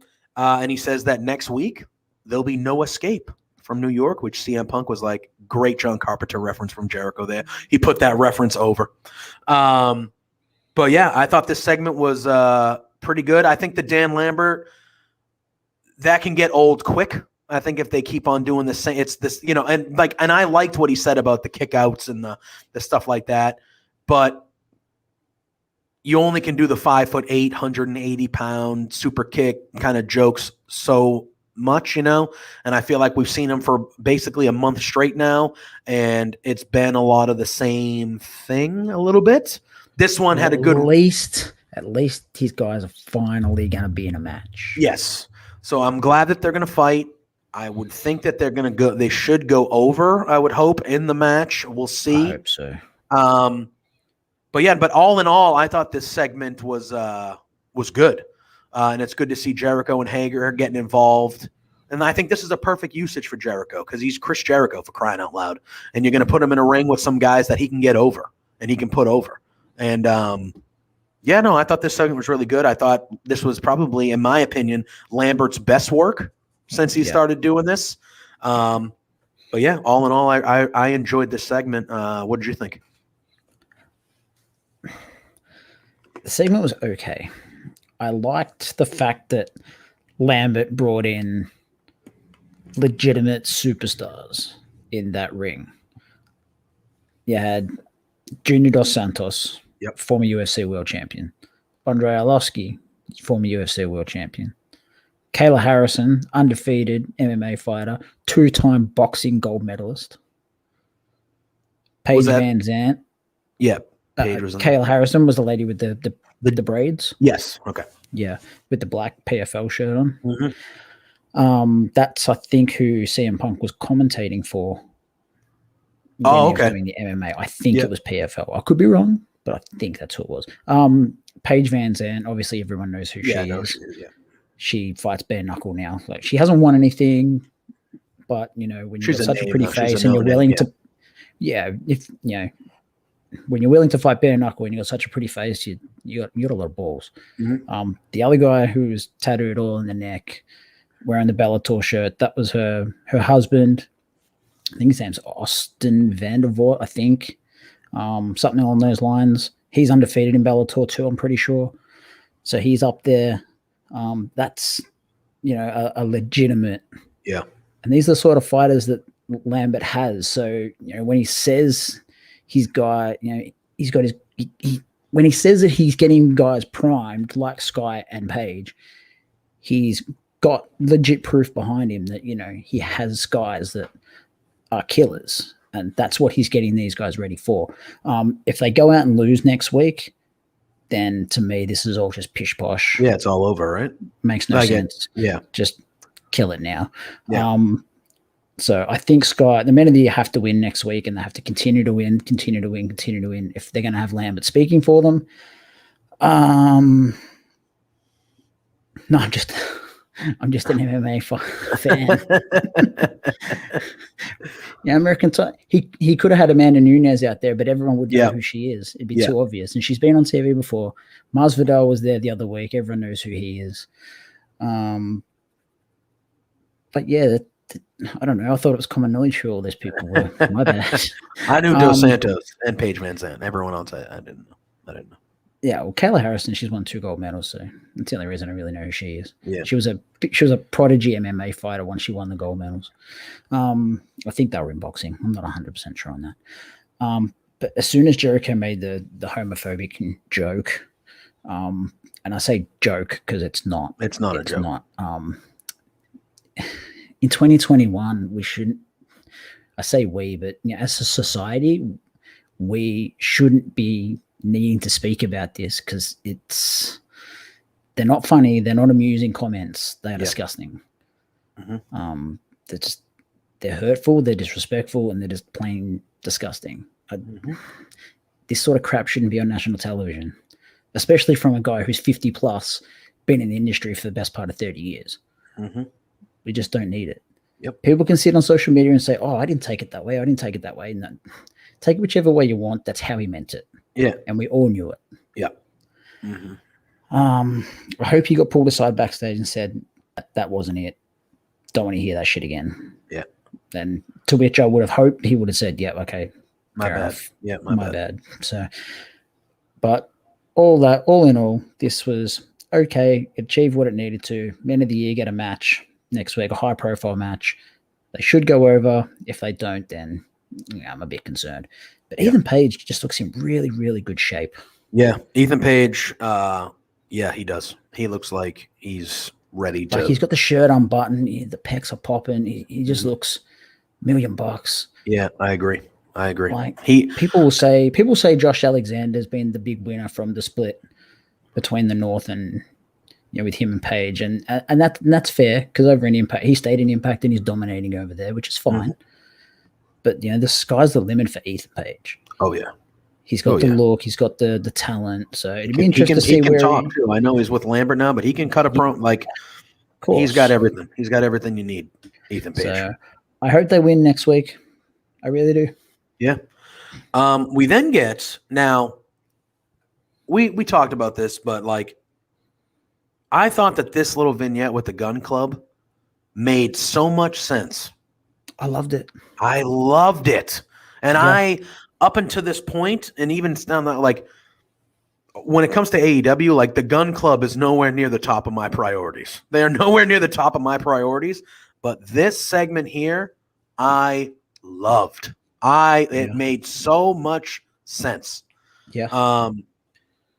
Billy Gunn says, we're going to talk about respect. And he goes, and we're going to talk about that there has been no one more disrespected than the Gun Club here in AEW. He goes, losses matter? Yeah, when wins and losses matter, he goes, when I've teamed with Austin, undefeated. When I've teamed with Colton, undefeated. When Colton and Austin have teamed together, undefeated. And as trios, you guessed it, undefeated. So the Gun Club is undefeated. And like Cody said, this 100% made you understand the Gun Club and why the thing with the big with Paul White happened. Paul. Like this 100% made sense. They said that they've all been undefeated and they've been overlooked, never got a tag team title opportunity. And he said they're tired of being disrespected. So now the goal is to earn everyone's respect. I loved it. It. It made so much sense. It made me give a shit about the Gun Club. And at the end of the day, if you can make me give a shit about Billy Gunn in 2021, cool. You did your job. And that's not an offense to Billy Gunn. I love Billy Gunn. But like he's an old, he's in his 50s. Like we shouldn't, to make me be that invested and care about this was perfect. This was perfect to me. I'll let you go, man. Man, Billy Gunn won King in the Ring in 99 and no one gave a shit about him then. Yep. We're in 2021 and people give a shit about him now. Come on. Mm-hmm. This is gold. Mm-hmm. This is good. The only thing I didn't like is when I showed Colton putting his bandana on in the mirror, they've still got the shirt with the Nightmare Factory logo on it. If you're going to be heels, get rid of that. Yeah. But that's nitpicky. Otherwise, what Billy said in all this made a ton of sense. Yep. They are undefeated, and they're never ranked. Nope. So they got a gripe. It's a legitimate gripe. I'm glad this is the way they're going with the story. It makes so much sense. I agree. I'm glad. And when you can say, when you have that to back it up, wins and losses matter. We're undefeated, so why doesn't it matter for us? Yeah. And it makes so much sense. Cody says, absolutely, I care about Billy's kids now. Billy Gunn can take the back seat role and a trios role and let the kids run with a deep tag run. 100%. I think that's the way they go. Billy Gunn gives them the credibility, the trio stuff. He can be at ringside for all their matches, but I think the focus should be on both of them, the young kids, as the team. And Billy gets involved, helps them win. Yes. Is there a goal? Jesse Lingard, you Gun. And 88th minute, yeah. Baby. Oh wow, that's towards the end, so that's pretty good. That's pretty good. Sorry, Billy Gunn can take, he can cause, make them win a couple times by being dastardly on the outside and being a heel and doing that heel stuff. Manager, it's perfection. Correct. This is just a perfect way to go. I thought that this was booking 101. Booking 101 right there. It's just adding another tag team to an already stacked division. Oh, Cody says, can we call them the Smoking Guns 2.0? Oh, that's it. It's over. That's it. I'm out of here. Yeah, the Smoking Guns 2.0. I mean, 2.0 is all the rage these days, right? Isn't 2.0 all the rage? Sort of comments, my God. All right. We then get, which I think was easily Jade Cargill's best performance. We get a one-on-one match with her and Layla Hirsch. This match ruled, I thought. It was, again, quick, not super long. With Cargill, you don't expect her to have she's not going to be having any 20-minute, whatever yet. Not but yet. This was the first time that we've seen her in the ring with some adversity and, getting taken to the limit. I thought she looked good. I thought she lived up to the match. Layla Hirsch is awesome. I would like to see Layla get some wins on Dynamite soon. Totally okay with what they're doing now. She's been in these kind of bigger matches like this, but she always seems to be the one losing, which is fine. Not everyone can win all the time, but she's really good. She's really good. And I know you watch Dark and Elevation more than me. I don't know if she gets some big wins on there when she's on there. I'm assuming she does. Not big wins, but they're wins all the same. But they're wins, yeah. I would like to see her get a win or two on the main shows when she's fighting on the main shows. I think that might be the next evolution of the ranking system, to be honest. Caliber of opponent should hold more weight. Like strength of schedule almost, kind of thing. You win, if you beat a top 5 opponent, it holds more weight than beating, an indie talent on Dark or something along those lines. But anyway. I don't think that's a bad idea at all. But I thought this match was good. At the beginning, Layla takes out Smart Mark with the dive. There you go. I'll always pop for that name. So good. Yeah, Smart Mark. Cody says that she got a big win over Kylan King on Dark this week. That seems like a higher caliber. She's at least there, and we know who she is. It's not an indie. Usually on Dark, it's indie people fighting. She's been consistent for at least 6 to 12 months on the shows. Yeah, for sure. Yeah. Cargill had a really nice power bomb early on Layla Hirsch, which looked good. Cargill is, and we've talked about it since she's been here, star. She looks like, she's money, looks like $1 million every time you see her. Clearly getting better in the ring too, because she was good. She was flat out just good in this match. I'm going to reference my old WWF watch-alongs again. The more I see Jade Cargill, the more I get China vibes. I really do. Yeah. Yeah. And Rye's not wrong. Layla is the one that is carrying the green newer workers in these matches. I agree. But I mean, the green workers are also carrying their end too, you know. And like I thought Cargill, yes, Layla was the leader of the match and stuff like that, and that's why she's there in this match. Yeah. But I thought Cargill looked terrific in this match. And yep, she did carry Camille, which was another excellent match that Layla was a part of. Not an AEW, obviously, but yeah, man, I loved it. I loved this match. I thought it was just awesome. Yep. All right. Layla excels in these, tall lady versus small lady type matches. She really does. Oh shit! There's going to be a penalty against. This match is all over the joint. Jesus. Cody likes your China comparison. Says it's very valid. He says Jade is fantastic. I agree. Yeah, and she's only going to get better. I don't know how old she is per se, but not that means a whole lot. But yeah, this match was good. It was really good. It was solid. Another win for Jade. That's what worries me. This was probably the sort of match that she could afford to drop. Yeah, could have been a way to go. It could have been a way to go. Like, Layla's legit. She's a signed talent. But if you keep giving Cargill wins, you're going to have to give her a title shot eventually, and I don't think she's ready for that. That's true. That's what worries me. That's what really worries me about it. Yeah. As good as she looked, I don't think she's ready for a title I would shot. agree. Oh, I would agree. And it seemed like coming out of the Casino Battle Royal that they were going to be leading to something with her and Nyla Rose. Yeah. So maybe that's where she gets her first loss, against Nyla Rose, who's a former champion, that type of thing. I would have preferred someone like a Layla or someone who is a little lower on the card to maybe get an upset, maybe an upset victory over Cargill, and then that starts a mini feud and things like that. Like, as opposed, I think they could go like the veteran route and have the veteran use some sort of veteran sort of smarts to get a roll up on her or something. That's not a bad idea either. And that way she could say, look, I made the mistake. Thunder's a good one. It really is. Because Thunder Rose is in the rank. She's number 1 in the rankings, I think. So it could be like a contenders type bout. Yeah, good call. I like it.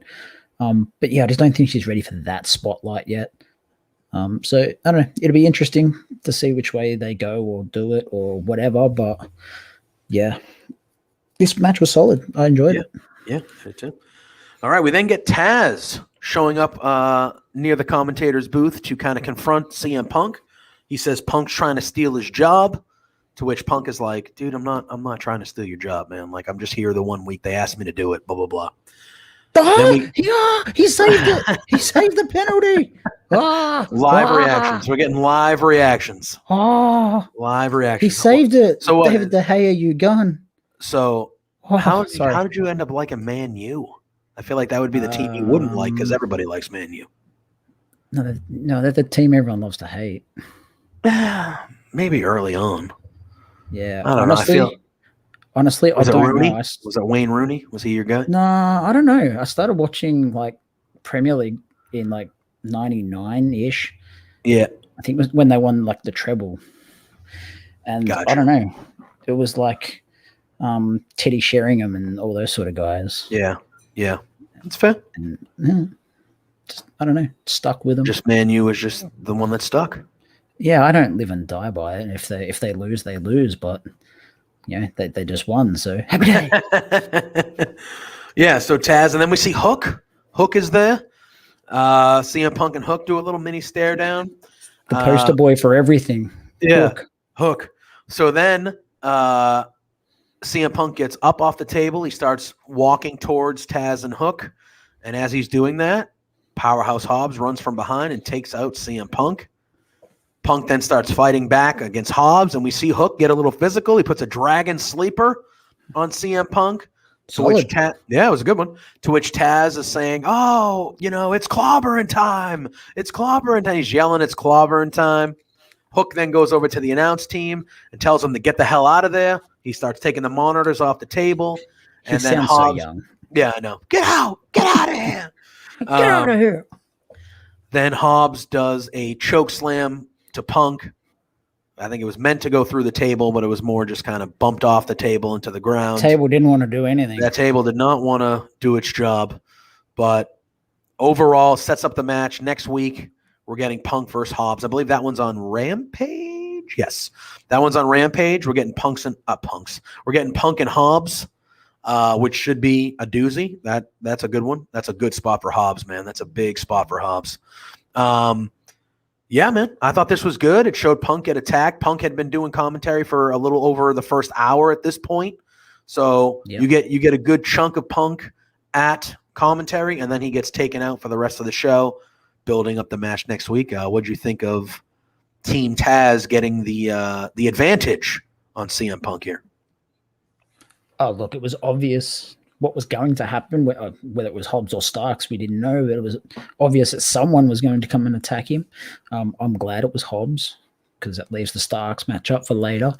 Yeah, I thought this was good. Hook getting active, if you will, was good. The poster boy for everything that is good for people. Love them some Hook, man. People love them some Hook. Whether it's the women or the gay male community. Everyone. They love them. The tracksuit pants and the two sizes too small wife beater. They love it. They dig it. Cool. It is what it is. And it's the hair. Yeah, he even touched the hair, but where he was cleaning off the table. Yeah. Punk really is willing to put the younger guys over, and I think that's amazing. Yep. He's it just shows he's enthused again, as I said earlier. Punk and Hobbs, yes, please. Punk's going to win, but much like we saw in the Christian match, I think it'll allow Hobbs to dominate a large chunk of the match. Yep. And then Punk gets, the veteran savvy. gets the win. Yep. Yeah, gets the win, much like the Hobbs and Christian match. And that match was fine. It was good. Yep. So I think they go a similar route here. Hobbs loses nothing. Being in the ring with someone as talented as Punk. It's a good spot for both. Yeah, I agree. We then get a vignette with Sean Spears talking about the match that we're going to get right after, so we'll just kind of combine it into one.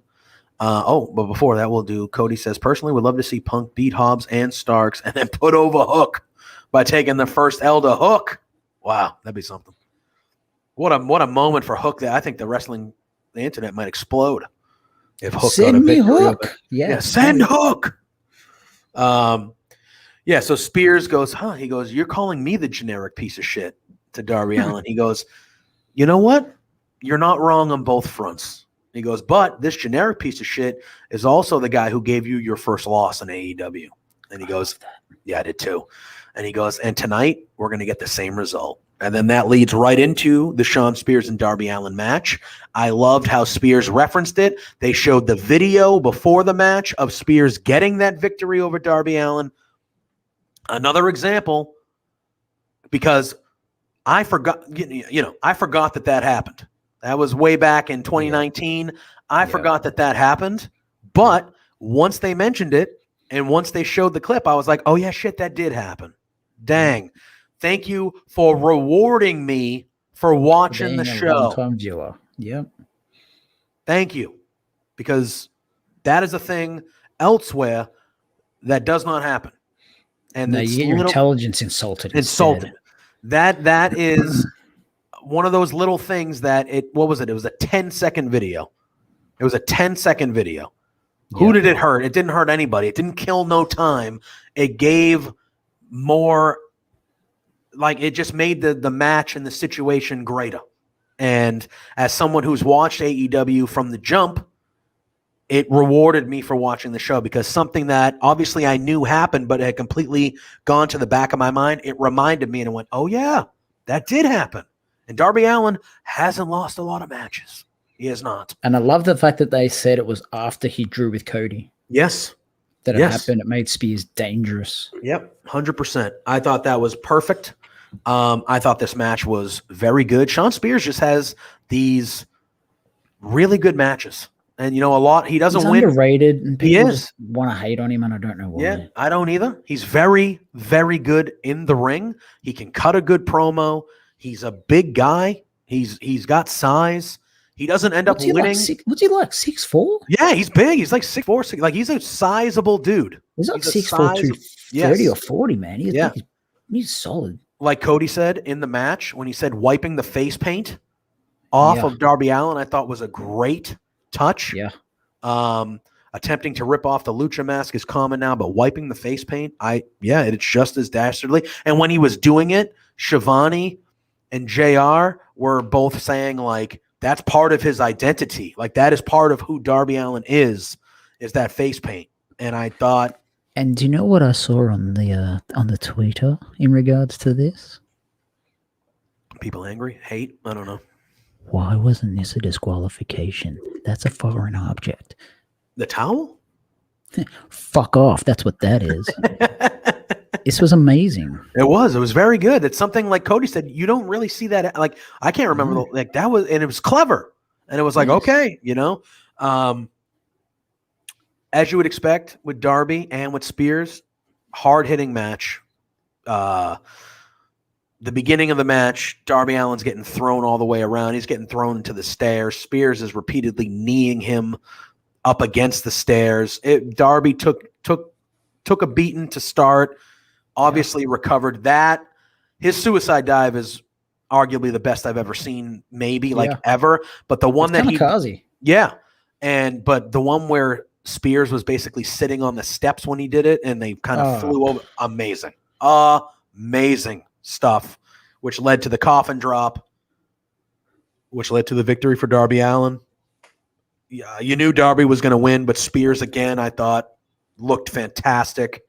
Yeah. I agree with you. He is underrated in there. Yeah. I thought the match was great, but we got some stuff after the match. So before we get to that, I don't know if you want to add anything about the match. Just your opinion about the match? No, the suicide dive at the end.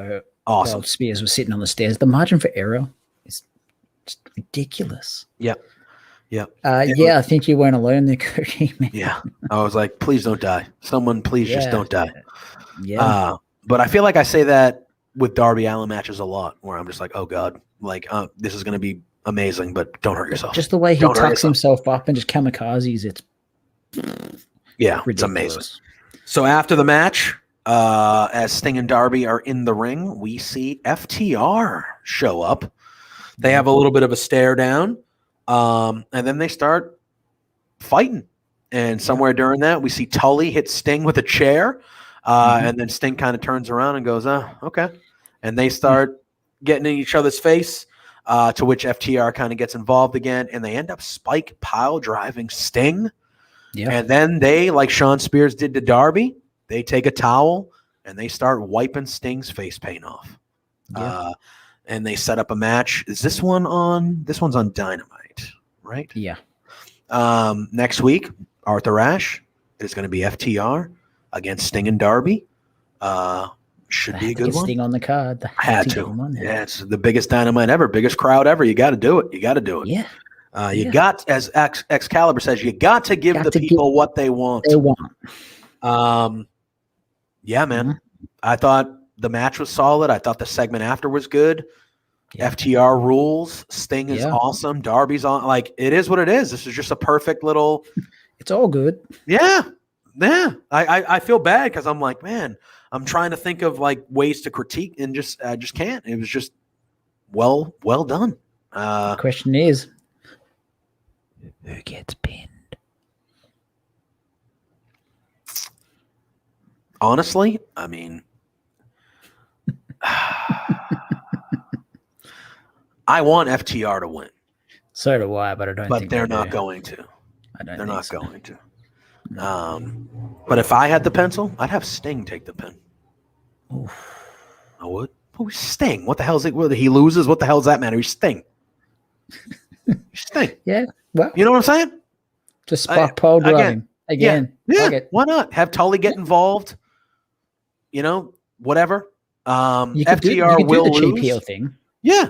Do the cheap heel thing. FTR gets a big win over Sting and Darby. They move up, but most likely FTR is going to lose, and it'll be, I mean, it'll probably be one of them will take the pinfall, whatever. But I would like to see FTR win, but I just don't think they're going to. Mm-hmm. We then get in ring with Tony Schiavone, Bryan Danielson. The American Dragon. The American Dragon. I love it. He comes out, and Shivani asks him about wanting to fight Kenny Omega. And again, interrupted right from the shoot by Don Callis. Callis comes down to the ring. He calls Brian a hippie millionaire. I like that line. He says, he goes, oh, it must have been so hard. Yeah, Mr. Plain White Tees. Yep, just Daniel Bryan coming out in his just a white T-shirt. Love it. Yeah. I'm sorry, I said Daniel Bryan. Brian Danielson might be damn it, again. One of 1,000. I'm just going to call him Brian, just flat out just Brian, so it just works. Don Callis kind of rags on Brian. He goes, oh, yeah, I'm sure it was so hard for you to sign a big money deal with the greatest wrestling company in the world. It must have been so difficult for you. He says, but he knows he knows Brian, and whatever. I've resigned to it at this point. Mess. Yeah, I've resigned to it at this point. He says he knows Brian, and Kenny knows Brian, and he knows that he thinks that he did it for the greater good of professional wrestling. Oh, what is the greater good? Jesus. Yeah, he goes, the greater good of professional wrestling. And Callis goes, Seth Rollins' playbook. And Callis goes, and people call me a carny piece of shit. But he goes, but you know what? Again. Yeah. He goes, but you know what? If you really think that way, then you're not a carny piece of shit. You're just a mark like all these idiots, all these fans out here. Brian tells Callis to shut up, and he's here to talk to Omega. He says someday, and I loved how Brian said this. He goes, someday it'll be about that title, but right now it's just about who's better. Yeah. And I think that's just perfect. That just gets to the point, makes sense. And he says, asks Omega to fight, calls Callis a piece of shit, and it was very nice. I don't think I've ever heard Brian swear. So that was kind of post scrum. There was F words. Well, I saw the interview where he was like, "Let's F and go," like in the ring, like the promo after, which I was he like, also swore in the backstage scrum too. Yeah. And then he looks at Tony Khan. He goes, "Can I say that?" He goes, "Yeah, you can say that here." Yeah. And he's like, "Oh yeah, cool." Yeah. I need a Daniel Bryan coin jar to recoup all those B2B, but it's true. I should, because I'm going to say it 1,000 times. Yeah. So then Brian says that Brian says that he came to AEW to fight the best bout machine, to fight the god of pro wrestling. But ever since he's been here, he's just seen a dude hanging around with a bunch of, hanging out with some stooges and letting Callis talk for him. And says Omega has lost his balls. Yeah. That's what he said. He lost his balls. Omega then grabs the mic from Callis, and you can tell Callis is like, don't do it. Don't do it. Don't do it. And Omega says, you want the best bout machine? You want to fight the god of pro wrestling? The answer is yes. Yeah. And then we have it booked. Arthur Ashe, what I'm assuming will be the main event of the evening. Yeah. It will be the best bout machine, Kenny Omega, going one-on-one with the in-ring debut, the AEW in-ring debut of Bryan Danielson.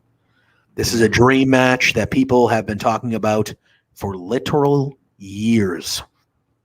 And we're going to see it. Whinging about it. Yeah. And we're going to see it for free on Dynamite next Wednesday. And that is wild. I pay $8 a month. Oh, sorry. Sorry. Might be. I got it for free. Sorry. Cody says, I think we're headed to Kenny being removed from the Super Click, but I hope it doesn't happen before Kenny loses the title to Hangman. I think at some point Kenny will break away and Cole will kind of. Kenny was never in the Super Click. That was Adam Cole on the Bucks. Yeah. So, yeah, I think at some point it's going to be Omega and Cole kind of fighting for the leadership of the elite, and then that'll go from there. Yeah, this was great. This was so good, man. This was so good. How can you not be excited for that match? Like, how can anybody not be like, oh my God, we're going to see Kenny Omega and Bryan Danielson? Like, what? This is a match that people have been pining for a long time that some people didn't think would happen. And I think, Cody, you nailed it right there. I think you nailed it right there. That's kind of where they'll go. That's where they'll go. Yeah. I love that they made it make sense because Brian hasn't earned a title shot, so he shouldn't be getting one. But it's not for the title.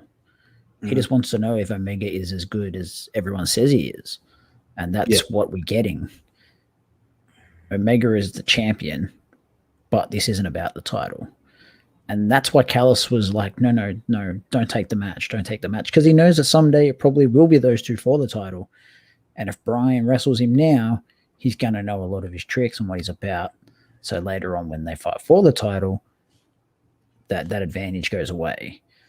And that's, I think, smart storytelling. They didn't sort of insinuate to it, but yeah, if I look into it, that's sort of how I read it. Mm-hmm.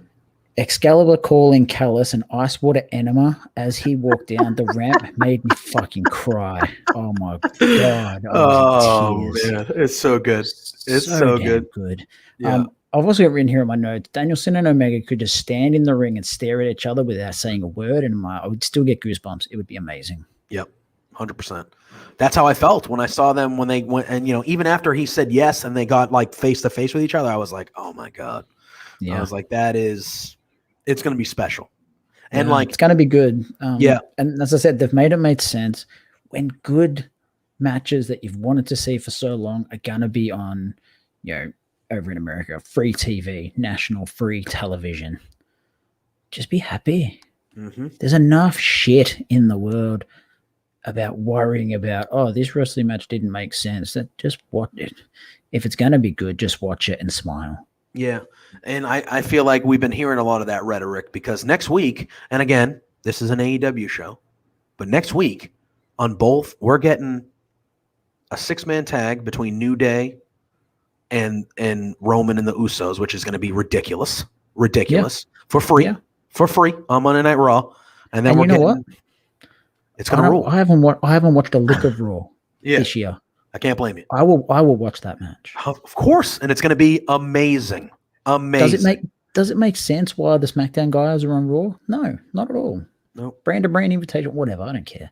Yeah. But you know what? The match is going to hump. Yeah, and we're wrestling fans. And I will watch it, and I will enjoy it. And once the match is over, I'll turn it off. Yeah, very simple. But you're getting that for free. You're getting Kenny Omega and Bryan Danielson for free.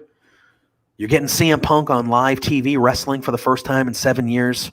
Like, you can favor one over the other or whatever, but you can just enjoy being a wrestling fan and just watch wrestling and watch the great matches and just enjoy the moment. Enjoy the moment. Stop being a negative Nelly and start being a happy Harry. Yeah. Like, we don't have to hate one thing or the other. Like, next week's going to be a special week all the way around. We're going to see some good shit, pal. And like, we need to just enjoy that because now is the best time ever to be a wrestling fan. And I think too many people. Best time since WCW days. Easily. And I think a lot of people are trying to. And as we stated last week when we had Josh in the chat, man, like a lot of people who were Josh's sort of age went around when WCW was winning the war with WWF. Yeah. And like Cody says, you get the match on Raw, Dynamite and Rampage are looking like they're basically going to be like 2 pay-per-views almost. And then, you got NXT. You got like there's so much wrestling that we should just all be enjoying it. Like, you don't have to love everything. You can even hate some stuff if you don't like it. It's opinion. But like, shaming other people for liking certain things or going too deep with like what you're thinking about and being like, why they should say this, whatever. Who cares? We get to watch these great matches for most of us for free. And then, like Cody says, and then we got the G1 all week. Like, there's wrestling everywhere. Much like Cody, Mel, and myself said on the G1 preview show, the G1 has everything. It has something for someone. If you can't find what you're looking for in the G1, then it's not for you. It's the same with all these other shows. Yep. There's going to be bits and pieces that you like. There's going to be bits and pieces you don't like. The things that I don't like, you might like. The things that you like, I might not like. Mm-hmm. There are times where we'll agree. There are times where we won't agree. Yep. But I'm not going to force something I don't like onto you and vice versa. It's like religion. Yeah. I don't like people forcing their religion onto me. So I wouldn't try and do it to someone else. Of course. Same with wrestling opinions. Don't force yours onto me, and I won't force mine onto you. Yeah, you can like just whatever you want to like. I don't watch weekly WWE television, and no one forces me to. Yeah, you are allowed to. You are allowed to like whatever you want to like, but just because you like it doesn't mean that everybody else has to. And Absolutely. That's basically what it comes down to.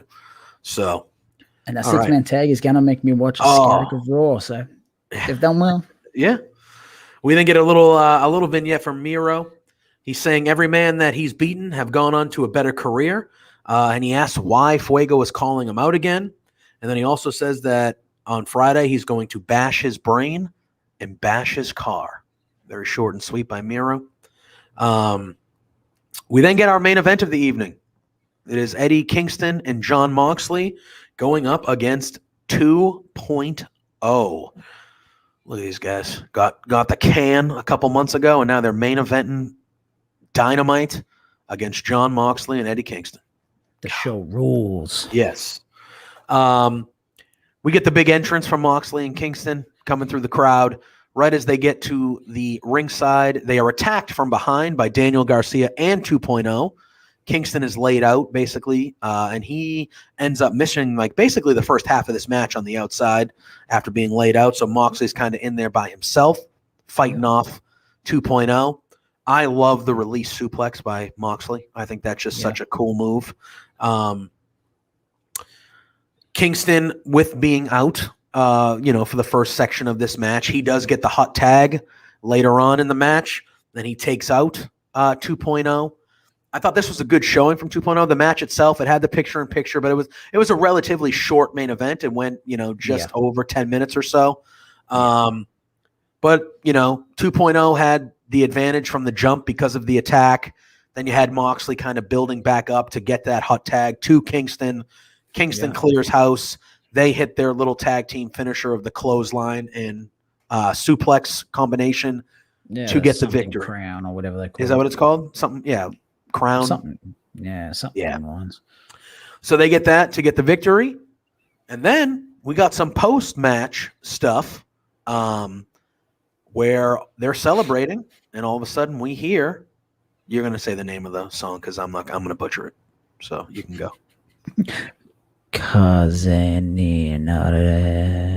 Yeah, I'm going to let you say that. All of it. We got all of it. And Minoru Suzuki walks down to the ramp, and he's getting the crowd all like, come on, this is the song. This is what I'm pissed off about. He stood on that apron until it played. Yep, and he was like this ain't fucking boss. Yeah, he's like, this ain't getting cut on me tonight. That ain't happening tonight. And he's clapping to the crowd like, come on, say it. I want everyone to hear it. They all hit the note, and right as they do that, Moxley is kind of standing a little bit closer to Suzuki. Lance Archer pulls Kingston out from underneath the ring and starts taking Kingston out. They start brawling through the crowd, and then Suzuki gets in the ring, and him and Moxley start brawling around ringside, and that's how the show goes off the air, with these four guys beating the crap out of each other, brawling along ringside through the crowd to set up the tag match that we're going to see at Arthur Ashe next week. Yeah, man. This match is going to be, I think it opens the show, to be honest with you, but I think this match is going to be good, man. And they're, like you said earlier, they're going to beat the absolute piss out of each other. And it is going to be good. What do you think of the tag match with 2.0 quickly, and how the brawl to end the show before we move on to Rampage? 2.0 in the main event. Good for them. With Good Daniel Garcia at ringside. King shit. Yeah. Daniel Garcia just turned 23, by the way. Yeah. Absurd. Yeah. Suzuki Gun and AEW, give me all of it. Yes. Yep. And then he's saying Zack Sabre over here next year. Give me just Zach. Come on, Cody, be better than that. Give me both of Dangerous Techers, both of them now. This, like, the result was never in doubt, but the fact that it was 50-50 offense with 2.0 getting a good lick in, that shocked me, but I was happy with that. Happy with that. They're super talented, man. And commentary even put over the fact that, before they hit the big time, they were wrestling guys like the Bucks and having high profile tag matches with talent, with teams as such. So they are really talented guys. Techers versus everyone. Everyone. Wait, who are the Techers? That is Zack Sabre Jr. and Tai Chi. Okay. The IWGP heavyweight tag champs. Yeah. Also part of Suzuki Gun. Yeah, I knew that. Yeah. Yeah. I know the Zach. I don't know much about Tai Chi. I know Zack Sabre Jr., obviously. Well, Zach and Suzuki have been tag champs in Rev Pro. I did know that. Yes, I did know that. Yeah, Zach and Taichi are a very good team. The post-match brawl was great. Oh. The fact that we got, Kaze Ni and the Ray in, that, all's well in the world. Seeing the Archer in full Suzuki Goon gear with track pants, the top with the Japanese writings, just goosebumps. I adore it. It's fantastic. It's something. As soon as he left Japan, I'm like, we're probably never going to see it again. And here we are. It's just amazing. Good stuff. Yeah, it's good stuff, man. Yeah, they're going to beat the shit out of each other, and it's going to be fantastic. Yeah, it's going to be so good. I thought it was a good way. I thought, again, a solid episode of Dynamite. I thought it was really good. They all seem to be for the most part, but I thought this one was a really good one. It built to next week, which next week they got everything involved next week. Yeah. I mentioned this a little earlier, Cody. Yeah, but yeah. As well, he's got a match with Garcia coming up too. Yes, he does. Go ahead. One other thing we didn't touch on, but I just want to mention it real quick. Andrade had a promo here. Oh yes, show. I like that they're sort of dwindling towards the mob boss sort of angle here. With his sort of lucha heritage. It works well with Legado del Fantasma in NXT. There's no reason why it can't work here. Yep. The whole mob boss. He didn't do as I say. Okay, I didn't tell him to do the iPad stuff, so he cops it. I like that. I reckon it's a good route to go with Andrade. Yep. That was, I agree. I don't know how I missed that in my notes. I definitely was like, oh yeah, I liked it too. I don't know. Unless I just oversaw it. All right. Then we move to Rampage. The show opens with the Lucha Brothers versus Butcher and the Blade for the AEW Tag Team Championships. The Butcher got himself into some shape while he was away. Didn't he? What?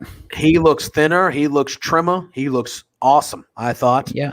I've always liked the look with the hair and the beard and the mustache, but he looks to be in the best shape of, at least since we've seen him in AEW, for sure. The mo got longer and the belly got trimmer.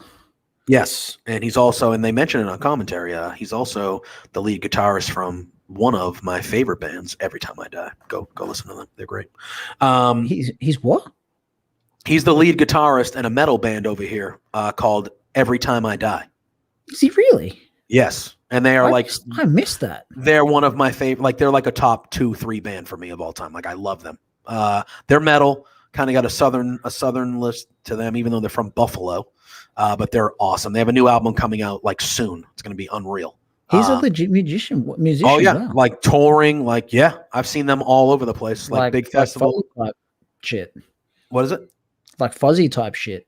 Yeah, they're not like a super duper mainstream. Like, Fozzie's a bit mainstream. You hear Fozzie on the radio. Every Time I Die is not to that level, but like they tour and stuff. Oh, they tour. Oh yeah, they tour with big bands like that and support. Like, yeah, he's a full-fledged musician, and like definitely if you like the heavier stuff, check them out, man. Like, they are good. Give it a go. Yeah, Every Time I Die, they're called. You will not regret it. You will not regret it. I'll give them a go. Yeah, so again, he looked fantastic. There was another double dive in this match from the Lucha Bros. Unreal. Phoenix came off the top rope. Penta did the dive. Like, it was just ridiculous. Yeah, Phoenix is just and Penta too. I feel like we talk about Phoenix a lot because we should, but Penta has been on a good run here too. Like, they're hitting all strides, and they got the titles, and they're doing what they need to do. Like, they are killing it. And the North American tag routine's gotten a lot better. Yeah. I thought the tying of Penta's mask to the ropes was really innovative. Like, that was something I had never seen before. That was cool. And then I also loved Penta towards the end. He's just like, F it. And he's just like, I got to help. I got to help. And he just takes the mask off and just covers his face with his hand and gets involved and kind of sacrifices the mask off to save him, which leads to the roll-up, like kind of the roll-up pin victory and the retain from the Lucha Brothers. I thought that was something new. I thought it was a clever way to end the match. We then see Private Party come out and start attacking the Lucha Brothers. only to be run off by Santana Ortiz, who come down for the save. So I'm assuming at some point we're probably getting an 8-man tag where it'll be Santana Ortiz and the Lucha Bros versus the Hardy Family Office. I'll be okay with that as long as it eventually leads to Santana Ortiz fighting the Lucha Bros for those titles. Give me that, please. Now. I would like that. I would like that very much. But yeah, what'd you think of this tag match? Obviously, this is the first time we've seen Butcher fight in a long time, but like we said, he looked great. But yeah, what'd you think of this opening tag match and kind of how everything unfolded here? Was solid. Not as good as I was hoping or wanting, though. It's fair. That's fair. The opening of the match, sort of the first 2 or 3 minutes, felt a bit clunky, a bit off. I don't know, for whatever reason. Couldn't quite put my finger on why. Once they got going, it actually picked up. I enjoyed the middle section, like the middle stretch of it, quite a lot. Yep. Thought, once they've got their stride in and all that sort of stuff, I think it worked well.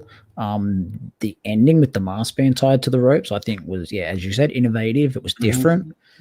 The only thing I would have liked with that would have been Alex in a bit of a panic. That would have made sense. Like going over there, trying feverishly to untie it. We know that he can't, but at least attempt and make it look like you're trying, knowing it could cost them the tag titles, rah, rah, rah. And then Penta's just like, stuff it and does what he did, which was fine. But yeah, I would have liked Alex trying a bit harder, knowing that it could cost them to try and get him out of there. The ending I liked, but I didn't like the fact that Butcher and Blade were in there for a long time. Like AEW do it a lot. They ignore the ref's count. The ref was counting and he got to 5 about 17 times. I get it. They both had to be in there for the way it ended, but at least make an effort to get out of there. Yeah. I think the Luchas did a good job of that throughout the early portion of the match, the 5 count getting out. And that's what I think they've gotten better at. So when I say they've gotten better at their North American tag routine, that's what I'm referring to. Yeah. But yeah, the ending just, I don't know, there was a bit of standing around and waiting and I don't know. It was a good ending, but it just, that Butcher and Blade were just waiting around, standing around for a bit too long for mine. All in all, that was a solid opener for what it was. Yeah, I would agree. Like I said, I just want to see Santana Ortiz get to that feud for those titles. That's what I want. Have you seen what Impact's Twitter account has been doing? Well, I saw that they had the match with those 4 on there. They do it all the time. Yeah. So I did see that. We then get a vignette of Kenny Omega and Bryan Danielson. Omega says that Bryan was always considered the underdog over there, he says. But Omega says that every guy that's walked through the door have targeted him right away. So he's used to that. And he's ready for next Wednesday. And then Bryan says real quickly, he goes that me being here, he goes, it's a really scary thing for all the wrestlers in AEW because he's there and he's ready to go. This was short. This was sweet. Just a little hype video for next Wednesday. I don't even think you need a hype video when it comes to these 2 guys fighting. Like you could, like you said, they could just stand in the ring across from each other, and that's enough hype. Just show the graphic for 30 seconds. That'll Yeah. But I thought this was short, sweet. Nothing more to add on my end. I don't know if you have anything to add, but no. All right, cool. We then get Bunny versus Anna Jay. Anna Jay, who was accompanied by Ty Conti, as the Dark Order did not. They respected her wishes and did not go down there with her. They start brawling on the outside right away. Right before the match starts, there was a really nice suplex on the outside by Anna Jay right at the beginning there. And then as the match gets going, Bunny spends the majority of the match focusing on the shoulder of Anna Jay, which makes sense because Anna Jay was out for a long time with that shoulder injury, so that makes perfect sense.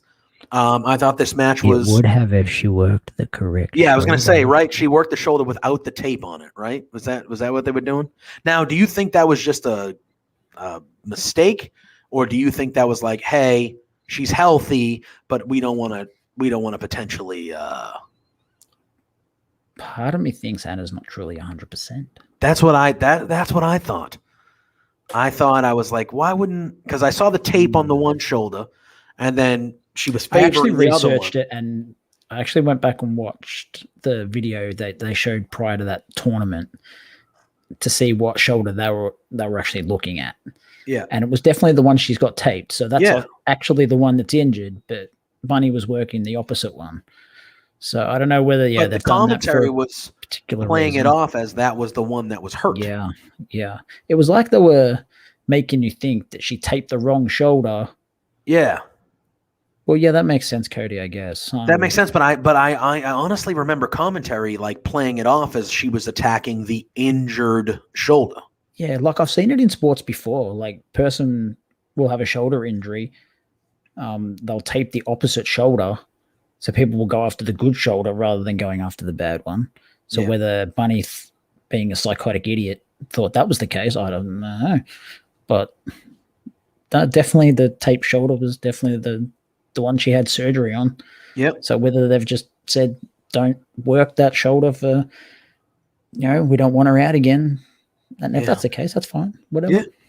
Yeah. This match ends up ending when Penelope Ford gets up on the apron and Ty Conti takes her off the apron and takes her out a little bit, which leads to Anna Jay rolling up the Bunny for the win. After the match, though, Bunny and Penelope come in and they attack Anna Jay. Penelope Ford pulls out the brass knucks and she gives a knockout punch with them to Anna Jay. And then Ty Conti comes in the ring and she gives her one too. And the Bunny and Penelope Ford stand tall. I would assume a tag team match is coming down the line here. Yeah. Did they already announce it for next week on one of the shows? No, not yet, right? Anna's fighting Penelope. That's right. And that's on Rampage, I want to say. I believe so, yes. Yeah. So that feud is going to continue, which I don't mind. We need more women's stories on the show. So like these four girls are good. Let them go. Let them have their mini feud. It makes sense. Two women's feuds going. Happy days. Yeah, and Cody says AEW posted on their Twitter that Anna Jay could have used the Dark Order in her corner Friday. She could have maybe, but she's done with their shit, man. She's done with their shit. They need to figure it out. She's already said multiple times, I'm done with it. Yeah. We then get a power. The blow off is going to be the inevitable tag match between TJ and Penelope and Bunny, and that's fine. If they want to have a series of matches between the four of them to get there, cool. As I said before, Dynamite, I want to see at least 2 women's matches and a women's backstage or segment or something on Dynamite each week. And Rampage, if it's a 1 hour show, at least 1 women's match and 1 segment. Yeah. Backstage or whatever. Minimum. Yeah, minimum. We then get Powerhouse Hobbs saying that Punk should ask himself why he stayed home the last 7 years and that he ain't never seen anything like Hobbs. And next week on Rampage, he's in for a world of hurt. Sorry. Yep. I'm looking forward to this match. Hobbs is a big guy, and I want to see CM Punk going up against a big guy like that and see how it goes. I think they're going to make Hobbs look like $1 million in a losing defeat and a losing, whatever. But they're going to make him look like the powerhouse, no pun intended, that he is. But I thought that was short and sweet. I thought it was good. I think, like I said earlier, this is a big moment for Hobbs to have that match. We then get Matt Hardy in the ring with Tony Schiavone. Hardy says that Anna Jay is going to pay next week with Penelope Ford. He then says that Santana Ortiz and the Lucha Bros are going to pay in an 8-man tag match next week.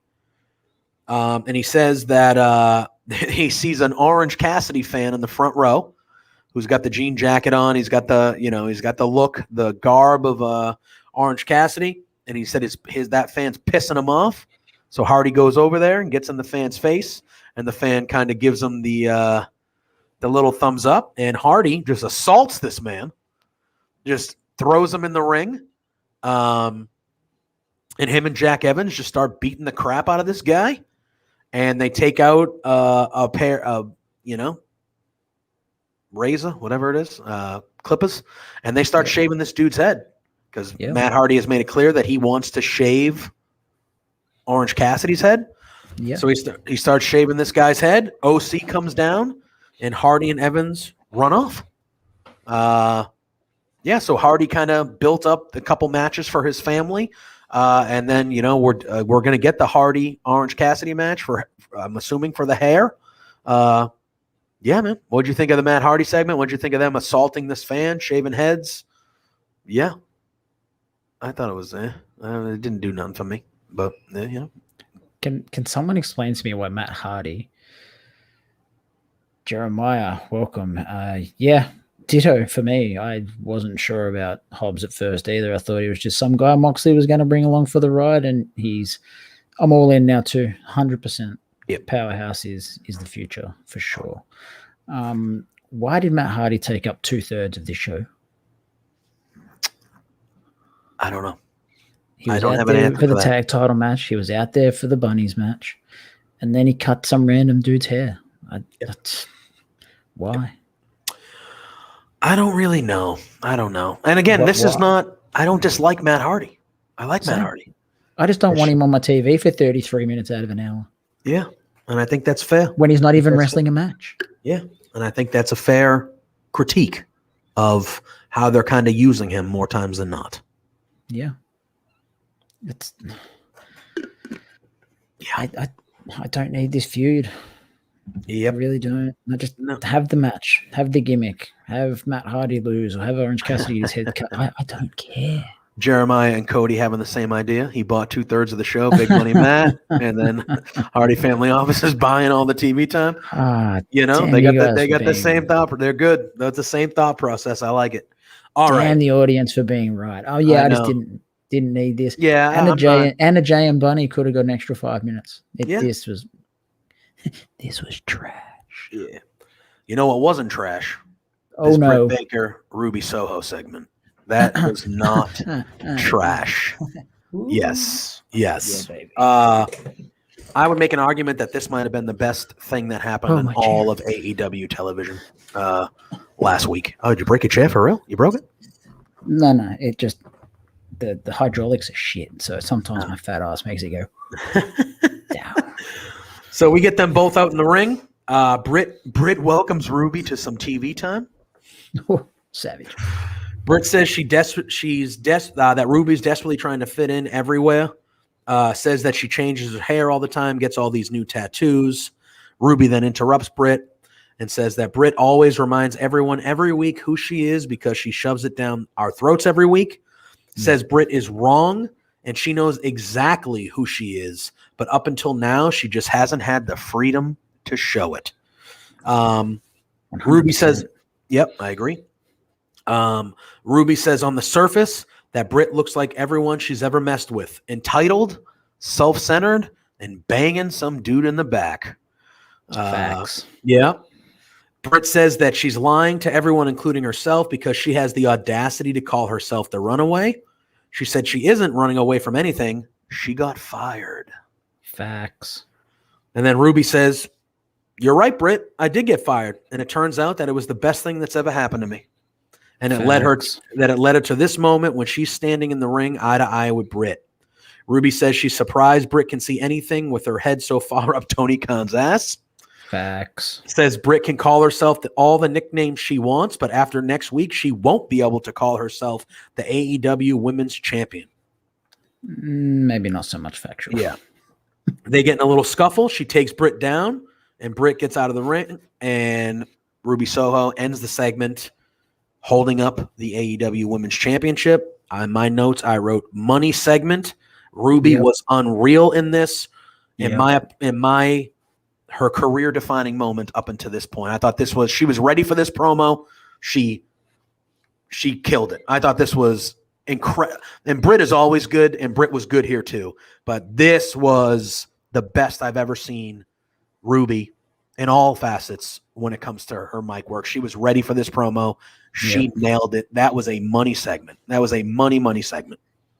This segment from Ruby on the mic was about 5 years in the wait. Yep. She's been wanting to just unleash like that. Yep. You could just see it pouring out of her. Yep. She looked right holding that title too. She did. Yep. You know what? She's gonna get. I don't think she's gonna get it next week, but she's gonna get it. You know? Yeah, she will. She go and get it at some point. I wouldn't be mad if it was next week. I wouldn't either. I don't think she will, but I wouldn't be mad. I think Brick can always get it back. Brick can always get it back. And if you want to, that crowd will explode. Would explode if Ruby got a victory there.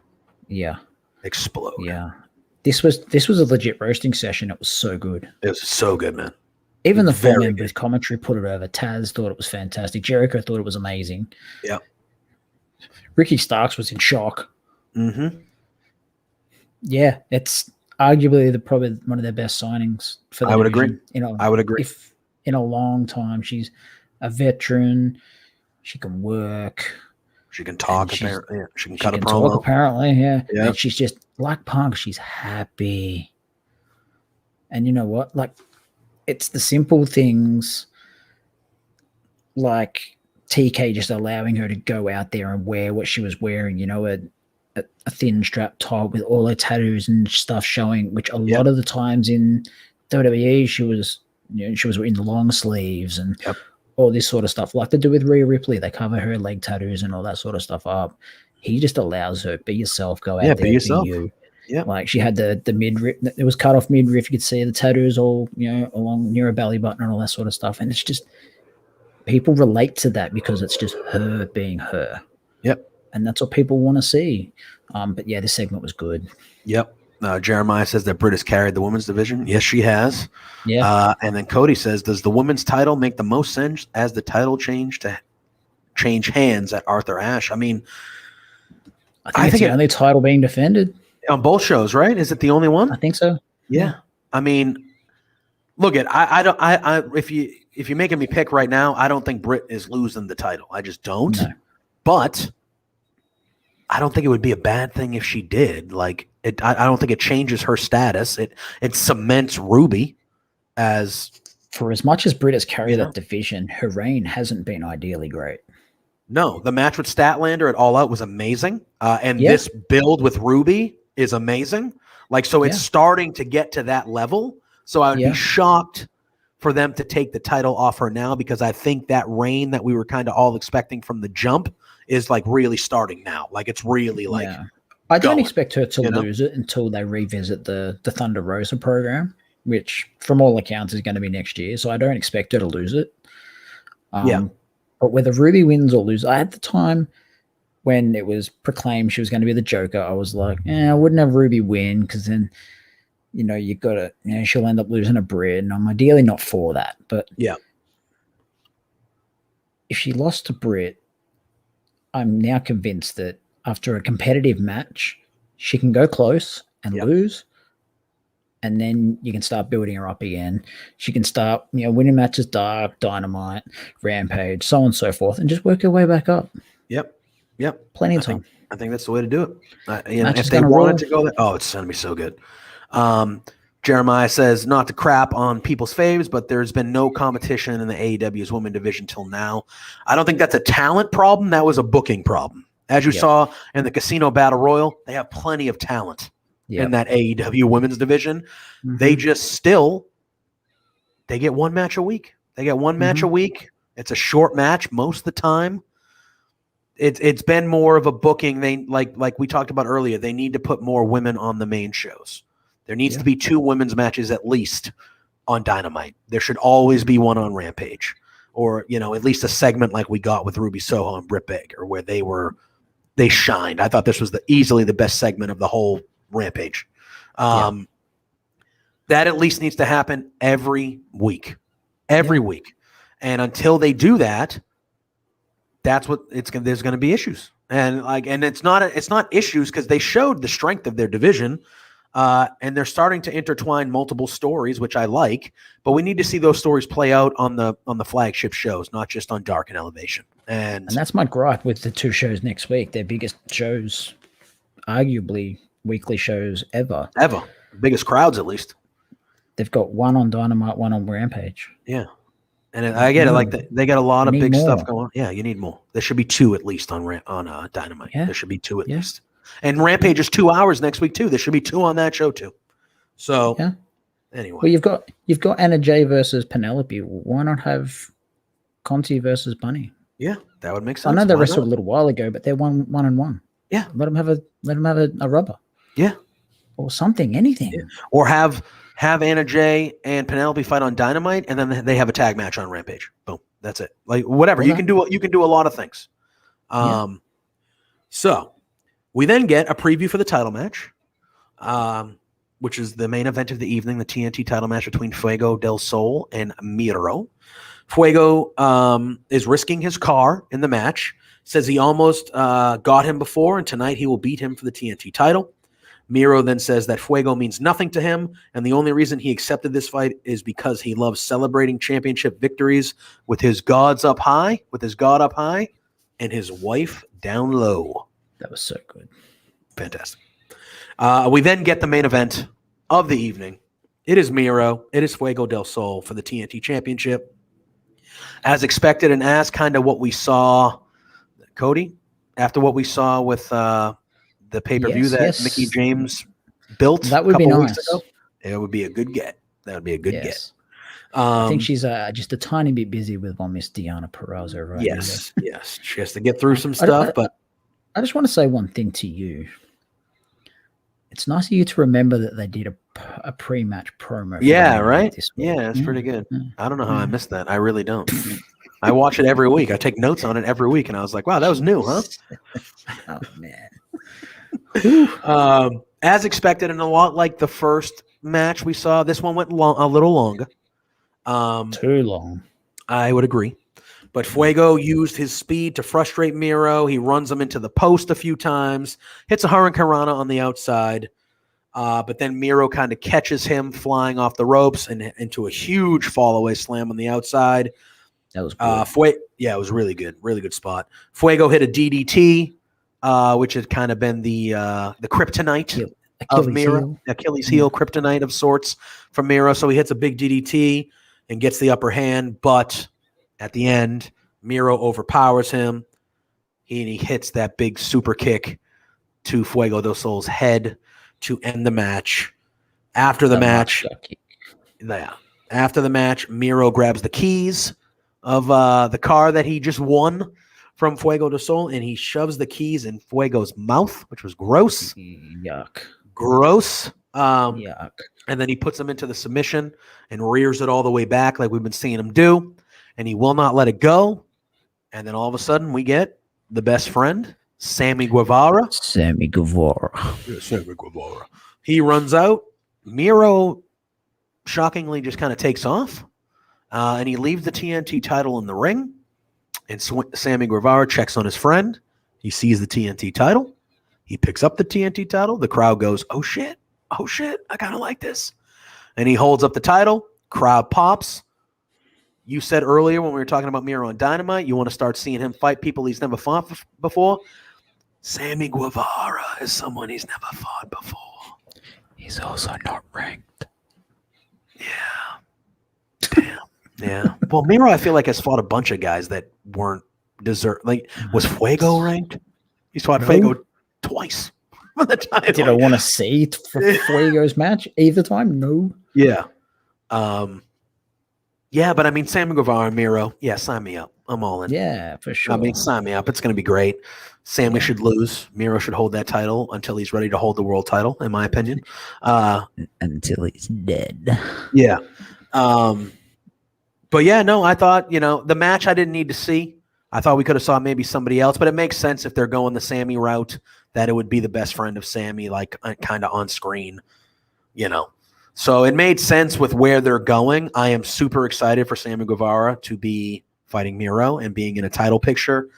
That he's a star. We've been saying it for a long time, and he's kind of not been used a lot recently. I can't even remember the last time we've seen him wrestle. It's probably been in the inner circuit. Yeah, right. Has it been? I feel like it's been a while since we've seen him. 3 weeks ago, he wrestled Spears, did he not? That's still I feel like he's somebody that we should be seeing more than every 3 weeks. The same week. proposed to Pam. He wrestled Spears that night. Yeah, Spears again with another. Yeah, that was a good match too. Spears just It had the barricade from there, and he jumped onto him. That was like 3 weeks ago. Yeah, it's not. Well, he needs to be wrestling more for me than every 3 weeks. Like every fucking. Yes, like the dude's a star. Like, get him out there, please. There we go. God's favorite champion versus the Spanish God. That's what we're. I'm in. Yeah. That's where we're going. Yeah, I'm in too, Cody. Yeah. Man, it'll be good whenever it happens. It'll be good. But yeah, what do you think? Something else I didn't like. Oh, go ahead. Miro said he was going to bash his brains in and then bash his car. He didn't let him keep his car. Yeah, bash the car, you bastard. Yeah, they should have shown that. This was Miro's weakest outing, I think. I think it was definitely. Yeah. I feel like not everybody was invested in the match because we already kind of saw the Fuego thing. The first time, people were invested, and when Fuego almost got the best of him those few times in that match, the crowd was the crowd was in it. And I think this time, when you do it a second time, like, yeah, I get it, the car stipulation, but like, yeah, because the first time everyone was all in because they wanted Fuego to be signed. Yes. And yes, Jeremiah Guevara is very talented. Yeah. Yes, Cody. Oh, yes. There we go. He listens to Sam. Yeah, Sammy's got a good theme. Sammy Guevara. Does Sammy Guevara. I'm glad he got rid of that stupid panda head. My God. I would agree. I think people forget that he was the first match on Dynamite ever. Mm-hmm. Yeah. It was against him Cody. and Cody. Yeah, Him that's and Cody. right. Yeah. And then, so that is true. I mean, look at the kid. He's going to be, again, we talk about this all the time with AEW. He's one of those young guys that's going to be a pillar of the company for the next 10 years. They got a bunch of them. They have like 5 or 6 of those guys and girls. And again, Inner Circle's been a thing in AEW since episode 1 of Dynamite. Jericho wouldn't pick someone that's no good. Correct. Mm-hmm. But anyway, that gets us through Dynamite. That gets us through Rampage. Mm-hmm. Another solid week all the way around for AEW. It is very easy to watch these shows because they are so entertaining and so well booked, with the exception of like getting the women more involved. But everything else just makes sense. The matches are good. The characters are good. It's just real good to be a fan of AEW. They kind of hit all the boxes for me, and I love it. And hence why we've rambled for nearly 2.5 hours. I know. We got to get better at that. Oh, Cody challenging you. He said Jericho picked Hager. Your statement is invalid, man.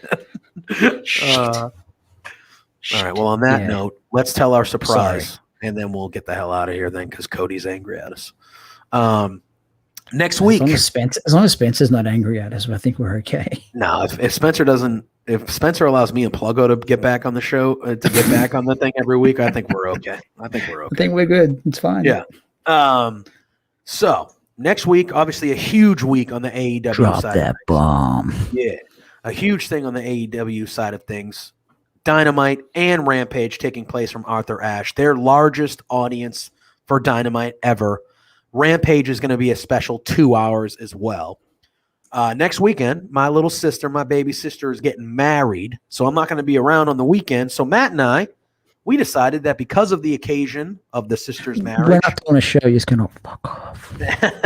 With the big week of AEW, we're going to have ourselves a couple watch-alongs next week.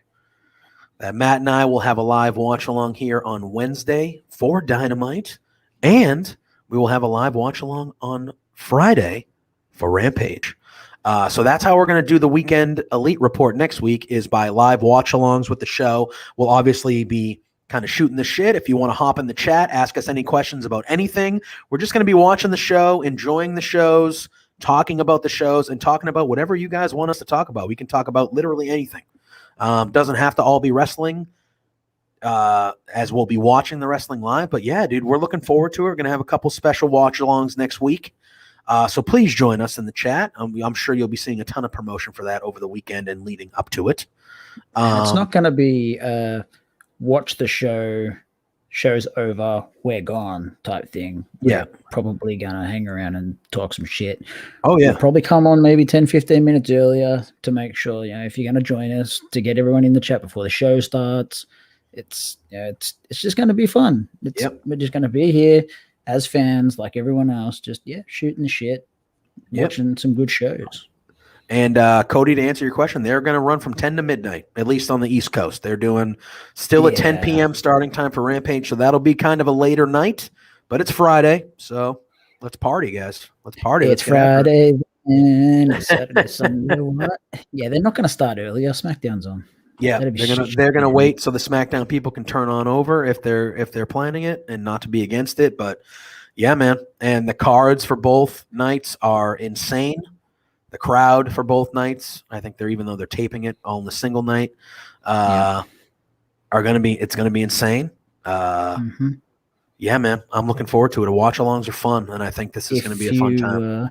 Mate, watch-alongs are that fun. I convinced you not to go to the show.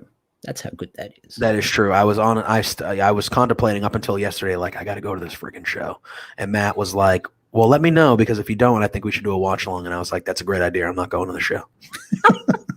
Saved your money. You did. And money and time. Money and time. The time, I would have to drive there right from work. Get find a hotel. Bunch of crap. But as you said, it works, because that way we can still review or talk about the shows. Yeah. And you get to go to your wedding. We don't have to try and find someone to come in and meet a half-ass host it, because my hosting skills. We saw the G1 preview. My hosting skills are very minimal. Hey.